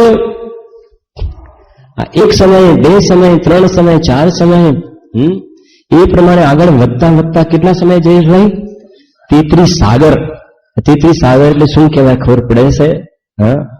એક સાગરમાં કેટલા પલ્લે જાય છે? કેટલા જાય છે? બહેનોમાં કોણ કહે છે એક સાગરમાં કેટલા પલ્લે જાય છે? 10 કોડાકુડી પલ્ય. 10 કોડાકુડી પલ્ય. 10 ની પાછળ કેટલા મીંડા લગાવો? 14 મીંડા લગાવો, એટલા પલ્ય. અને એક પલ્યના અસંખ્યાતના ભાગમાં અસંખ્યાત કરોડ પૂર્વ, અને એક પૂર્વમાં 70,56,000 કરોડ વર્ષ. તો વર્ષ પછી પલ્ય પછી સાગર, એવા 10 કોડાકુડી પલ્યનું એક સાગર, એવા એક નહીં કેટલા? 33 સાગર. મારે આ જીવના ઇતિહાસ છે, પાસ્ટ છે. ખ્યાલ આવે છે કે આ બધા દફણા જીવે ખાધા છે. ઠંડી ગરમી, ફટ દઈને પંખો ચાલુ કરી દો, ફટ દઈને આમ કરી દો, ફટ દઈને એસી ચાલુ કરી દો. જવાનું છે 10 મિનિટ પહેલા ગાડીમાં એસી ચાલુ કરી દો. ખ્યાલ આવે છે કે નહીં? નથી, કોઈ વ્યવસ્થા નથી ત્યાં આગળ, કોઈ વ્યવસ્થા નથી. ઠીક છે, હું તો કહું છું કે અત્યારે વ્યવસ્થા છે, પણ જીવ એ વખત અંદરમાં સંયમની આરાધના કરીને વેદ વિજ્ઞાનનો અભ્યાસ કરે તો જ્ઞાનીને પણ હોય છે, પુણ્યના ઉદયમાં હોય છે, વાંધો નથી એનો. પણ જીવ એમાં તણાવવાની જગ્યાએ અંદરમાં આત્માની આરાધના કરે તો બેટર છે. પણ એમાં ને એમાં તણાવી જશે તો પછી નહીં મને સુવિધાઓ ગાયબ થઈ જશે. ગરમી છે ત્યાં, ઠંડીના પ્રદેશો છે ત્યાં ઠંડી છે, ગરમી છે ત્યાં ગરમી છે. મેરુ જેવું આખો લોઢાનો ગોળો ઓગળી જાય છે ને. એ દુઃખોની વાત અત્યારે વિસ્તારથી ક્યાં કહેવી, પણ આ બતાવે છે અહીંયા છે એની સ્થિતિ. 33 સાગર. હવે બીજી વાત કેવી છે? બીજી વાત સમજવાની સુરેશભાઈ એ છે, પરેશભાઈ, કે આ જગ્યાએ આવ્યો નરકની અંદર ક્રમિક વિકાસ કરતો કરતો આ જગ્યાએ બીજા છોડી દો. હવે અહીંયા જન્મ્યો ને ચિરેનભાઈ, પછી નરક અહીંયાથી ગયો મનુષ્યમાં. મનુષ્યથી પછી નરકમાં આ જગ્યાએ આવ્યો તો ગણતરીમાં નહીં લેવાય. નહીં લેવાય એને ગણતરીમાં. કેમ કે આ તો આયુ ઓછી છે, એને તો એના પછીનો એક સમયમાં બટ લેવાનો છે. મેરા ખ્યાલ આવે છે? એનાથી અહીંયા ઓછામાં ગયો ને તો ગણતરીમાં નહીં લેવાય. પાછું સમજો મનુષ્યમાં આવ્યો, તિર્યંશમાં આવ્યો, અહીંયા જન્મ્યો 33 સાગરમાં. ભાઈ જીતુભાઈ ગણતરીમાં લેવાશે કે નહીં ગણતરીમાં લેવાય? નરકનો ભાવ દુઃખો ભોગવાય એ ગણતરીમાં લેવાશે, ટાઈમ પણ ગણતરીમાં લેવાશે. વિચાર તો કરે જ કે આ શું કહેવા માંગે છે. અનંત જ્ઞાનીઓ સિદ્ધ ભગવાન સાથે કે તું સાચું. વિચાર કરે જી તો ખ્યાલ આવે એને કે આ શું છે એનો ઇતિહાસ. હવે સાંભળ્યું છે જરાક આગળ કે આ તો એને સમજો કે પૂરું કર્યું, આ એનો બધો કાળ પૂરો થયો, એ પ્રમાણે જતા 33 સાગર પૂરા કર્યા. એના પછી તમે આવો ત્રિયંશમાં જગન્ય આયુ અંતર્મુખ અને ઉત્કૃષ્ટ આયુ 3 પલ્ય. ત્યાં પણ એ પ્રમાણે કરતા જાઓ. અને વચ્ચે પાસે ક્યાંક નરકમાં ગયો, પેલું તો પૂરું કરી દીધું હતું, અને પછી આને પૂરું કરવા માટે પાછું નરકમાં ગયો તો એક્સ્ટ્રા. ખ્યાલ આવે કે ને ભાઈ એક્સ્ટ્રા પેલા તમારા સર્વિસ ટેક્સ એ બધા ચૂકવવા પડતા હોય છે ને, આ એક્સ્ટ્રા જાઓ ત્યાં ગાડી. એક વઘારનો છાંટો પડી જાય તો સહન થાય છે? એક થોડુંક આમ અંખડો ઉપર પડી જાય તો સહન નથી. અરે કપડા ઉપર સહન થતું નથી ને, ખ્યાલ આવે ને? કપડા ઉપર સહન થતું નથી, શરીરની તો શું વાત કરી. અને અહીંયા તો એ છે સ્થિતિ. એ જગન્યથી શરૂ કરીને 3 પલ્ય સુધી ક્રમિક એ પ્રમાણે કવર કરે ત્યારે આ એક થયું નરક ભાવ પરિવર્તન. આ એક નરક ભાવ પરિવર્તન થયું. આ થયું તિર્યંશ ભાવ.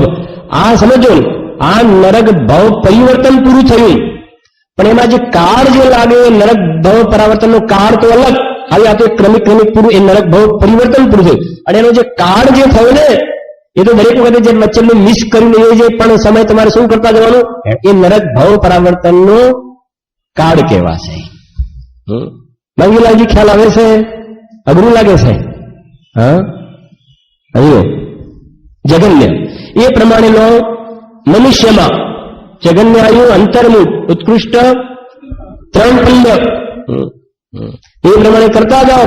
અને વચ્ચે ત્રિયંશમાં ગયો, એના એકેન્દ્રિયમાં ગયો, અસંખ્યાત પૂર્વલ પરાવર્તન, પાછો નરકમાં ગયો.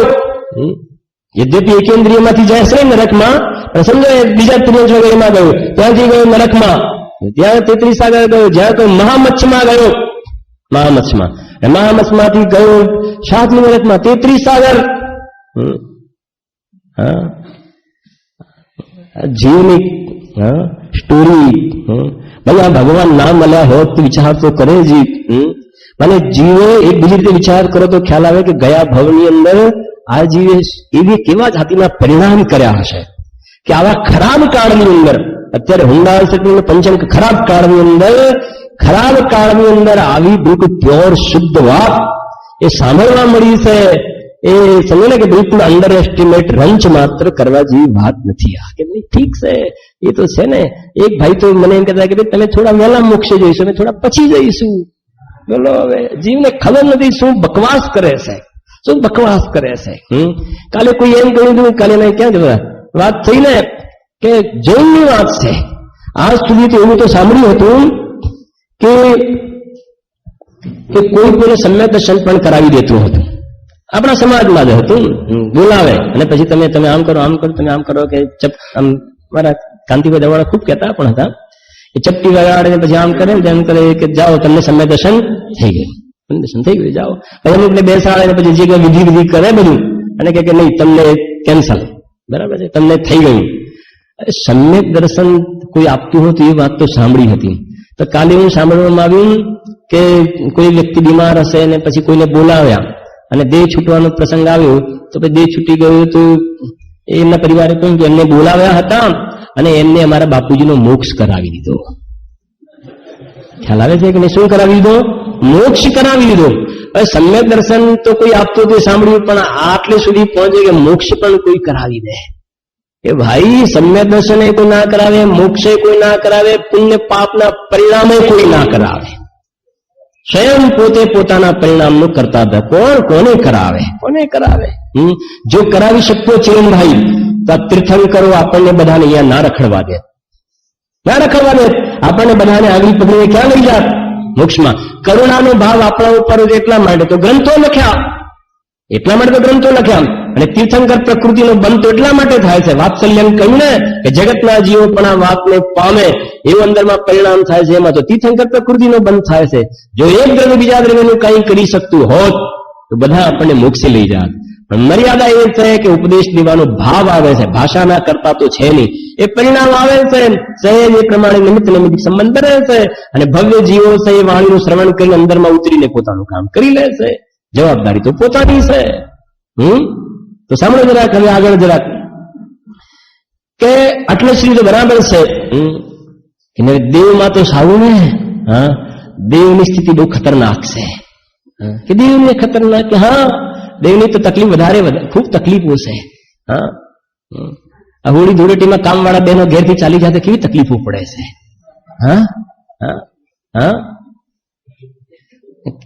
કામવાળા દેવોને ભાગવાનો ટાઈમ, ભાગવાની રજા નથી મળતી. દેવોમાં પણ કામવાળા દેવ હોય છે, કામવાળી દેવીઓ હોય છે. સમજાય છે? ત્યાં વ્યવસ્થા નથી હોતી ભાગવાની. સમજાવું તમને.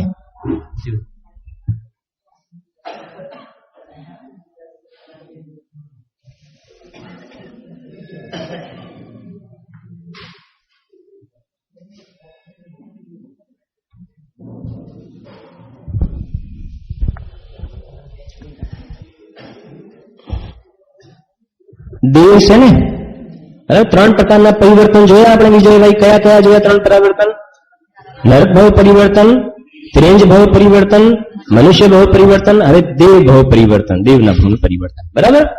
હવે એની અંદર અહીંયા જગન્ય 10,000 વર્ષ, જગન્ય 10,000 વર્ષ, અને અહીંયા ઉત્કૃષ્ટમાં આપણે કેટલા સાગર લઈશું?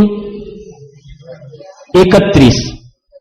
33 નહીં લેવાય, 31 સાગર. કેમ કે એની ઉપર બધા સમ્ય દ્રષ્ટિ જ હોય છે. અને આ પરાવર્તન કોને લાગુ પડે છે અશ્વિનભાઈ? પરાવર્તન સમ્ય દ્રષ્ટિને કે મિથ્યા દ્રષ્ટિને? મિથ્યા દ્રષ્ટિને લાગુ પડે છે પરાવર્તન બધા. સમ્ય દ્રષ્ટિને તો કિંચિત પૂર્ગલ પરાવર્તનમાં એને તો શું થઈ જવાનું છે? મોક્ષ. એટલે એને લાગુ નથી પડતો. અને આની ઉપર 31 સાગરની ઉપર તો સમ્ય દ્રષ્ટિ જીવો હોય છે બધા નિયંતી. બરાબર. એટલે એમનો પ્રશ્ન છે નહીં.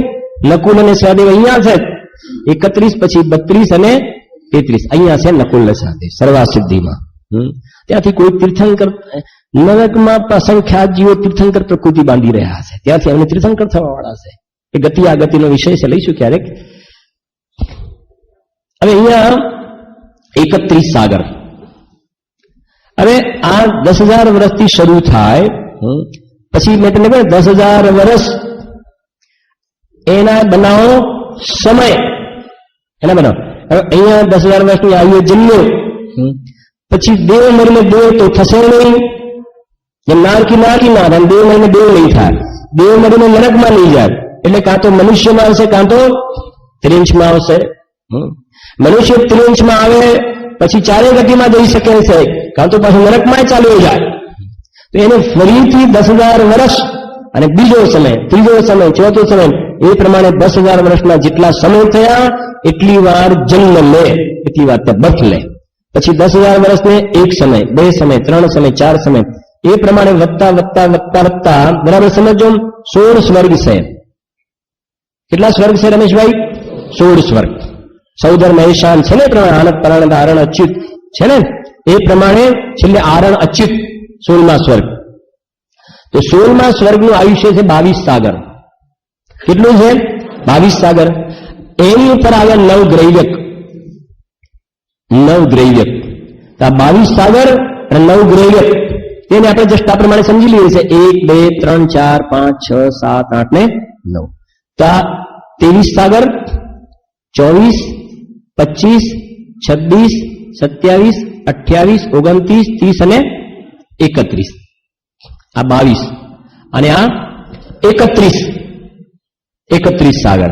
તો એ 9મી ગ્રૈવ્યક, આ 9 ગ્રૈવ્યક થયા ને ચેવંતીભાઈ, 9 ગ્રૈવ્યક થયા. એમાં 9મી જે ગ્રૈવ્યક છે, 9મી ગ્રૈવ્યકે જવા વાળા જે જીવ છે એમનું આયુષ્ય કેટલું છે? 31 સાગર. બરાબર. અને નવગ્રહવેકમાં કોણ જાય છે?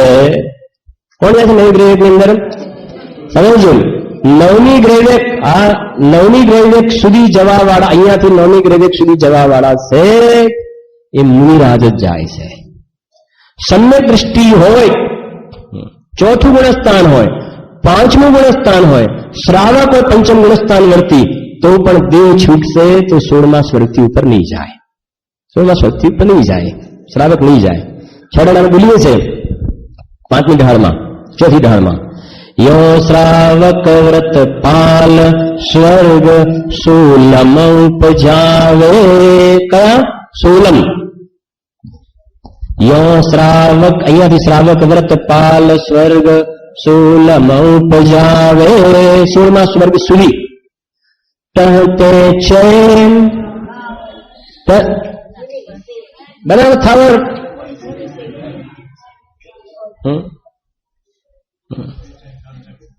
ટહતે છે નર જન્મ પાય. ટહતે છે થાવર નહીં, થાવર તો મિથ્યા દ્રષ્ટિ માટે ખ્યાલ આવે. આ તો સમ્યક દ્રષ્ટિની વાત કરીએ. શ્રાવક ટહતે છે નર જન્મ પાય, મુનિ થઈને મોક્ષમાં જાય. ખ્યાલ આવે ને? સિદ્ધાલયમાં સમ્યક દર્શનનો પ્રભાવ છે. પંચ પરાવર્તન મટી ગયા, જશે તો સ્વર્ગમાં. તમે તીર્થંકરોને 10 ભાવ નથી ખબર? 10 ભાવ અહીંયાથી ક્યાં જશે? સ્વર્ગમાં. સ્વર્ગમાંથી પાર્શ્વનાથનો જીવ આવ્યો વિલેય ક્ષેત્રમાં, પાછો ક્યાં ગયો? સ્વર્ગમાં. પાછો અહીંયા આવ્યો ચક્રવર્તી થયો, પાછો ક્યાં ગયો? સ્વર્ગમાં. પાછા અહીંયા આવ્યા મુનિ થયા, પાછા સંજય ભાવ બાકી હોય તો ગયા સ્વર્ગમાં, પાછા આવીને ફરીથી ચક્રવર્તી થયા, પાછા ગયા અહીંયા આવીને તીર્થંકર થયા, અને ક્યાં ગયા? મોક્ષે. બસ વાંચો તમે પુરાણ, તીર્થંકરોના ઇતિહાસ. વિલેય ક્ષેત્રમાં કર્મભૂમિ છે ને, ત્યાં કર્મભૂમિ, ત્યાંથી પછી આમ અપડાઉન અપડાઉન અપડાઉન ચાલ્યા કરે છે, મોક્ષમાં ચાલે છે. બાકી બધા રસ્તા બધા આ બધું જે છે તો એમના જ્ઞાનમાં પછી જણાશે. બાકી રખડવાનું શું થઈ ગયું? બંધ થઈ ગયું. હવે જો હા સાંભળો કે અહીંયાથી એ થાય ને આટલે સુધી શ્રાવકનો જન્મ આટલો સુધી થાય, પણ ધ્રુવલિંગ પણ ધારણ કરે. ધ્રુવલિંગ પણ આત્માનો અનુભવ નથી. જે આપણે બોલીએ છીએ ને, આપણા માટે બોલીએ છીએ ને, મુનિવ્રત ધાર અનંતવાર ગ્રેવક ઉપજાય, તે નિજ આત્મ જ્ઞાન બિના સુખ લેશ ન પાયો. એ આત્માના ભાન વિના મહાવ્રત પાડ્યા, જંગલમાં રહ્યું, ઘરબાર છોડ્યા, ચોખ્ખા આહાર પાણી લીધા, શાસ્ત્રનો અભ્યાસ, એ પ્રકારનું જીવન, મંદ કષાયના પરિણામ, તો શુક્લ લેશ્યા, અને એના ફલમાં આ જીવ આ 9 ગ્રૈવેકોમાં ઉત્પન્ન થાય છે. સમ્યક દ્રષ્ટિ જીવ પણ સાંભળજો, સમ્યક દ્રષ્ટિ હોય, ભાવલિંગી મુનિરાજ છે, સમજાય? એ પણ અહીંયા 9મી ગ્રૈવેકમાં, એ અહીંયા પણ થઈ શકે, અહીંયા પણ થઈ શકે છે. એવું નથી કે અહીંયા મિથ્યા દ્રષ્ટિ અહીંયા ઉત્પન્ન થાય છે, પણ મુનિ દીક્ષા જેને ધારણ કરી છે, ચોખ્ખું છે, એનો અહીંયા રાઈટ છે. શ્રાવકનો આની ઉપર રાઈટ હોતો નથી. ખ્યાલ આવે છે? બીજી વાત, આ પંચમ કાળમાં વિતરાગી દિગંબર સંત હો તો પણ પંચમ કાળમાં અહીંયા 16મા સ્વર્ગથી ઉપર જવાના કોઈના પુણ્યના પરિણામ હોતા નથી. કોઈ નહીં જાય 16મા સ્વર્ગથી ઉપર. એને એ જાતિના મંદ કશાના પરિણામ નથી, તો એ એની ઉપર જાય. જશે તો આટલે સુધી જશે, એની લિમિટેશન છે. બરાબર? ખેર, આપણે આ થોડી વચ્ચે વાત આવી એટલે મેં તમને કરી. હવે મારે બતાવવું છે કે મુનિવ્રત ધાર અનંતવાર ક્યાં ઉપજાયો? ગ્રૈવેકમાં. અનંતવાર કેવી રીતે જરા સમજશો તો ખ્યાલ આવશે કે આ જે થયા 9 ગ્રૈવેક થઈ ગયા. ચિરંગભાઈ, જન્મતા આપણે અહીંયા આવ્યા. આ થયો 9મી ગ્રૈવેકનો પહેલો સમય. બરાબર? 9 ગ્રૈવેક જે કહે તો 22 ને 9 31, તો વચ્ચે કેટલા સાગર થયા? 9 સાગર થયા. 31 માંથી 22 બાદ કરો, 9 સાગર થયા. તો 9 સાગરને બિલકુલ ક્રમશઃ ક્રોસ કરવા પડશે. તો 9 સાગરના શું બનાવ? સમય. 9 સાગરના શું બનાવ? સમય બનાવ. તો 9 સાગરના કેટલા સમય થશે? એક સાગરમાં 10 કોડા કોડી પલ્ય, તો 9 સાગરના પલ્લે બનાવો, પલ્લેના અસંખ્યાતના ભાગમાં અસંખ્યાત કરો, પૂર્વ વર્ષ બનાવો, વર્ષના સમય બનાવો. એનો મતલબ આ જીવે આટલે સુધી જવા માટે ક્રમશઃ કેટલી વાર મુનિપદ ધારણ કર્યું? સમય બનાવો. અને એ પ્રમાણે એટલા સમય બને એટલી વાર આ જીવે દ્રવ્યલિંગ ધારણ કર્યું. અને વાત એવી છે કે અહીંયાથી પાછું બીજે ગયો તો ગણતરીમાં લેવાનું નહીં.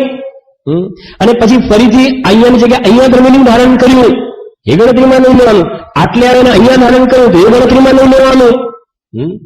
મેં પણ ઇતિહાસ આ જીવનો વિચાર કરે તો ખ્યાલ આવે અહીંયા જ છે ને,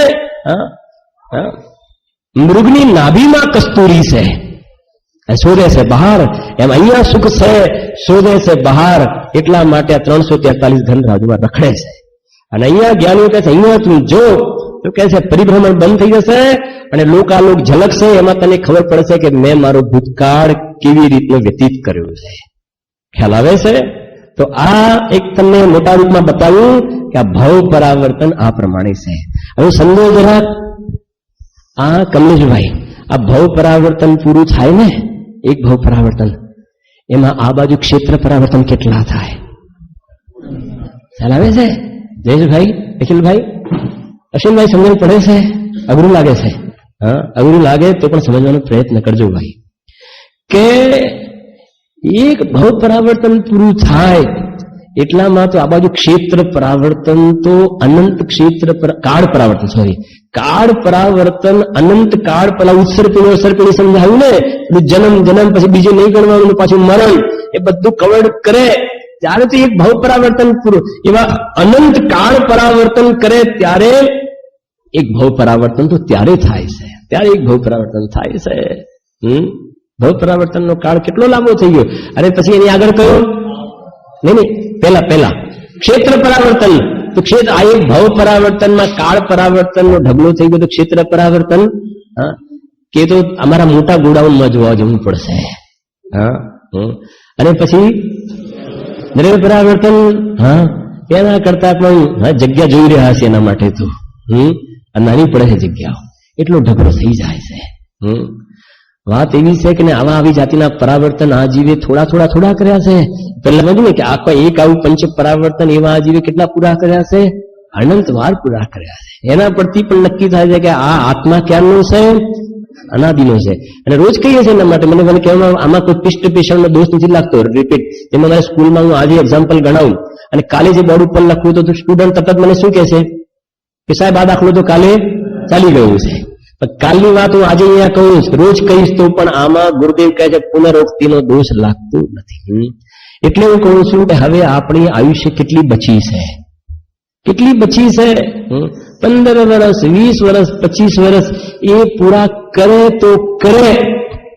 એ કોઈ ગેરંટી તો છે નહીં. અહીંયાથી બહાર જાય ને એક્સિડન્ટ થઈ જાય, હાથ ભાગી ગયો ને પગ ભાગી ગયું અથવા દેહ છૂટી ગયું. કાલે જ વાત થઈ ને, શિવંતીભાઈ કહેતા હતા અહીંયા સિકવાબાદ ને, ક્યાં સિકવાબાદ પંચકલ્યાણક હતો ને, હવે જે ભાઈ પેલું પ્રોગ્રામ કરાવતા હતા અને એમની દીકરી હતી ને ડ્રામા કરતી હતી એ પ્રમાણે, અને પ્રોગ્રામ કરાવતી વખતે આમ બોલતી વખતે એટેક આવી ગયો. બોલતા ત્યાં આગળ એટેક આવી ગયો ને દેહ છૂટી ગયો. બોલો, એ છોકરી ડ્રામા કરતી તેને ચીસ પાડી. બસ આટલી તો વાર લાગે છે. એમ ડ્રામા, એક મિનિટ, જેમ ડ્રામા કરતા દેહ છૂટી ગયો એમ ધંધો વ્યાપાર કરતા દેહ છૂટી જાય. તો એક વાત સમજવી ભાઈ, હું મારે ત્યાં તો કહું છું કે મરી જાય પછી બધા બેસો આવે ને, પછી કોઈ એમ બોલે કે જયારે જોઈએ તમારા બાપુજી દુકાન પર જ હોય, બહુ એમનું કામ પર્ટિક્યુલર દુકાન ઉપર જ હોય, અને પછી કે બસ એ બિલ બનાવતા તેમને એટેક આવી ગયો. એનો મતલબ સમજી ગયા ને શું થયું? ખ્યાલ આવે છે? એને તમે શેની ઘોષણા કરો છો? જયારે હોય ત્યારે બાપુજી દુકાન પર જ જોવા મળે, પપ્પા દુકાન ઉપર જ હોય, બહુ એમનું કામ. છોકરો ના મળે પણ પપ્પા તો મળે ત્યાં ગાડી ઓફિસ ઉપર. એનો મતલબ એ થયો જેમ ટ્રેનમાં ને બસમાં હોય છે ને પેલું શું કે મિનિસ્ટર માટે આરક્ષિત સીટો, મહિલા માટે આરક્ષિત બસોમાં હોય છે ને કે આરક્ષિત સીટો હોય છે. આરક્ષિત કે શું કહો છો? રિઝર્વ કોટા, આરક્ષિત. એમ તો દુકાનમાં, એસીમાં, ઓફિસમાં બેઠો છે ને બિલકુલ આમાં રિવોલ્વિંગ ચેરમાં બેઠો છે ને, પણ ત્યાંનો ત્યાં બેઠો છે તો ભગવાન કહે છે પાછળ લખ્યું છે નરક માટે સુરક્ષિત. લખેલું છે, તને નથી વંચાતું. કેમ કે તે પેલા 3D ના ચશ્મા પહેર્યા છે મિથ્યાત્વના, એટલે તને દેખાતું નથી. બાકી ત્યાં લખેલું છે કે નરકમાં જવાની ખુરશી છે. એ છે ભાઈ. એટલે એ કે નહીં બહુ પર્ટિક્યુલર કામ એ કોઈ શોભાની વાત નથી ભાઈયા. એટલે કહ્યું કે થોડો કાળ બચ્યો છે, એ બચેલા કાળને શેમાં લગાવી. અને કોઈ એમ કે ટાઈમ તો ઘેર ટાઈમ નથી જતો, તો મનુષ્ય પર્યાય ટાઈમ કાઢવા માટે નથી મળ્યો, કર્મને કાઢવા માટે મનુષ્ય પર્યાય મળે છે. ટાઈમ કાઢવા માટે ઉંમર લાયક થાય 3 ન્યૂઝપેપર મંગાવે, 2-3 પછી પેલા ખાના ભરે આમથી આમ. તારા ખાના ભરાય છે, એક પછી એક ભરાય છે અહીંયા બધા.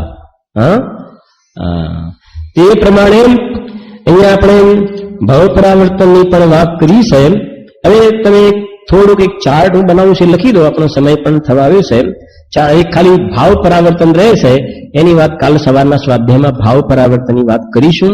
અને નિશ્ચય પરાવર્તન, વ્યવહાર પરાવર્તન શું છે એની થોડીક વાત રહે છે કાલના સ્વાધ્યાયમાં. બિલકુલ વ્યવસ્થિત ટાઈમસર બધું પૂરું પણ થઈ જશે, આપણે વાંધો નહીં આવે.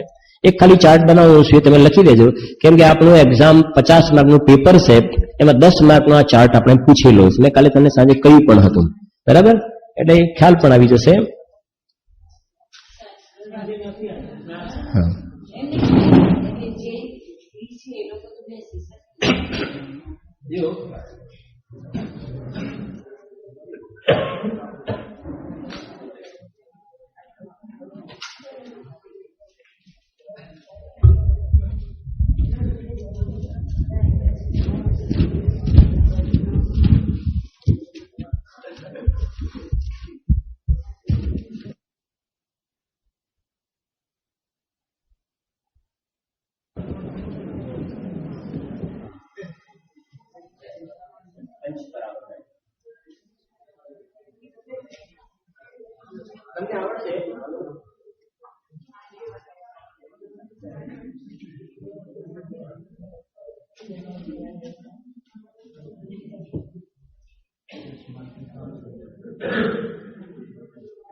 બરાબર? દ્રવ્ય પરાવર્તન એનું બીજું નામ છે પૂતગલ પરાવર્તન, પછી ક્ષેત્ર પરાવર્તન, કાળ પરાવર્તન, ભવ પરાવર્તન અને ભાવ પરાવર્તન. હવે દ્રવ્ય પરાવર્તનના તમે એમ પૂછેલું હશે કે પંચ પરાવર્તનના ભેદ પ્રભેદનો ચાર્ટ બનાવો. તો આ થઈ ગયો. દ્રવ્ય પરાવર્તનના 2 ભેદ. નંબર 1 શું લખશો? બોલો. નો કર્મ, નો કર્મ દ્રવ્ય પરાવર્તન. તમે આખું લખજો, નો કર્મ. પછી નો કર્મ, નો કાઢી નાખો, કર્મ દ્રવ્ય પરાવર્તન. બરાબર? ક્ષેત્ર પરાવર્તનમાં સ્વક્ષેત્ર પરાવર્તન અને બીજું પરક્ષેત્ર પરાવર્તન. બરાબર? ત્રીજું શું આવ્યું? કાળ પરાવર્તન. કાળ પરાવર્તનના 2 આવ્યા, ઉત્સર્પિણી અને બીજું અવસર્પિણી. બરાબર? ભવ પરાવર્તનના કેટલા આવ્યા? 1, 2, 3 અને 4. એમાં પહેલું લખવાનું નરક, બીજું લખવાનું ત્રિયજ, ત્રીજું મનુષ્ય, ચોથું દેવ. ભાવ પરાવર્તન. ભાવ પરાવર્તન ઘણો ટફ સબ્જેક્ટ છે, થોડોક એની અંદર લખું છું અહીંયા.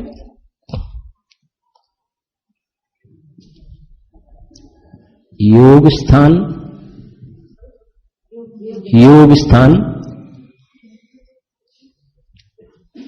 અનુભાગ સ્થાન,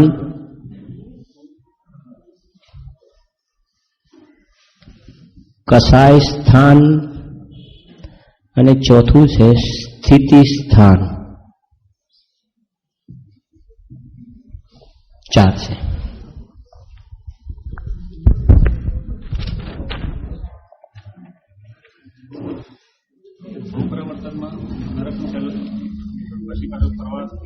હા, પછી જો ભવ પરાવર્તન થઈ ગયું, આ લખાઈ ગયું. દ્રવ્ય પરાવર્તનના નો કર્મ કર્મ, ક્ષેત્રના સ્વક્ષેત્ર પરક્ષેત્ર, કાળમાં ઉત્સર્પિણી અવસર્પિણી, ભવમાં નરક, તિર્યંચ, દેવ, મનુષ્ય અને દેવ. ભાવ પરાવર્તનમાં યોગ સ્થાન, અનુભાગ સ્થાન, કસાય સ્થાન, સ્થિતિ સ્થાન. બરાબર? એ પ્રમાણે છે. હવે જે ભાવ પરાવર્તનમાં આપણે જોયું ને, ભાવ પરાવર્તનમાં એની અંદર નરકના પહેલે સ્ટાર્ટ કર્યું હતું, નરકના પહેલા પોઈન્ટ સ્ટાર્ટ કર્યું હતું, પછી ક્યાં ગયા હતા? નરક પૂરું કરીને તિર્યકને કવર કરીને પછી દેવમાં ઉપર ગયા ને 31 સાગર, બરાબર છે. પછી ત્યાંથી નરકનું પહેલો 10,000 વર્ષ વાળું આવવું પડશે, ત્યારે પૂરું થશે. હવે દેવમાંથી તો નરકમાં આવશે નહીં પાછા, એટલે પાછું એને વચ્ચે મનુષ્ય કે તિર્યંશમાં જવું પડશે, અને ત્યાંથી નરકની પણ 10,000 વર્ષની આયુની સ્થિતિ કવર કરે ત્યાં સુધીનો કાળ સમજવાનો, ત્યારે એક આખો ભાવ પરિવર્તનનો કાળ પૂરો થાય છે. બોલો. હા, પછી નહીં, નરક પરિવર્તન એક પેલા પૂરું કરો, પછી પેલું એવું કહે પેલું ફાઇલ જ નથી ખોલવાની ત્યાં સુધી, તો એ ખાલી કાર્ડની ગણતરીમાં ફાઇલ ખોલો, બાકી નંબર 1, 2, 3 નહીં લાગે ત્યાં આગળ, ખ્યાલ આવે ને? કાર્ડમાં ગણતરીમાં લેવા છે, પછી પૂરું થાય પછી પેલું નરકથી ક્રમ. હવે એના પછી તમે વિચાર કરો કે આ કાળ પરાવર્તન કરતા પણ ભાવ પરાવર્તનનો કાળ ઘણો મોટો નીકળી જાય છે, ઘણો મોટો નીકળે છે ભાવ પરાવર્તનમાં. કેમ કે એક જગ્યાએ જન્મ્યા અને પછી એક્ઝેક્ટલી એક જગ્યાએ જન્મ કરવા માટે તો એને ક્યાં કેટલી જગ્યાએ પરિભ્રમણ કરે ત્યારે ફરીથી ત્યાં એનો નંબર આવે. તો એ પ્રકારે આ છે. અને આ 4 પ્રકારના ભેદ જે બતાવ્યા ને, એને 5મું છે ભાવ પરિવર્તન. તો રિયલ રોલ તો ભાવ પરાવર્તનનો છે. કેમ કે આ બધા જે રખડવું પડે છે શેના ફળમાં? ભાવોના ફળમાં. અહીંયા ભાવ બંધ થઈ જાય તો ઓટોમેટિક આ અવસરપીણી આ ગ્રહણ કરવું અને આ ભાવ ને આ ભાવ બધું શું થઈ જાય? બંધ થઈ જાય. એટલે ભાવ પરાવર્તન એ ઉપાદાન છે, અને બાકીના 4 પરાવર્તન એ શું છે? નિમિત્ત છે. બીજો એક પ્રશ્ન એ આવશે, એના ખુલાસા કાલે કર્યું છે, અત્યારે ખાલી તમે લાઈટ કરી દો. બીજો એક પ્રશ્ન આવે, જે નિગૂઢમાંથી નીકળ્યો જ નથી, નિત્ય નિગૂઢ, એને આ પંચ પરાવર્તન લાગુ પડે કે ના લાગુ પડે? કે હા લાગુ પડે. કેવી રીતે પડે ને શું છે એનો સ્વાધ્યાય આવતીકાલમાં કરીશું. અને તમારો કોર્સ જે છે આજ સુધીને જે ચાલ્યું એટલો જ કોર્સ છે, કાલે જે ચાલે તમારા કોર્સમાં છે નહીં. અને જે હું બોલું છું, લખાવ્યું છે થોડું ઘણું એ જ છે તમારા કોર્સમાં, બરાબર? એ પ્રમાણે છે.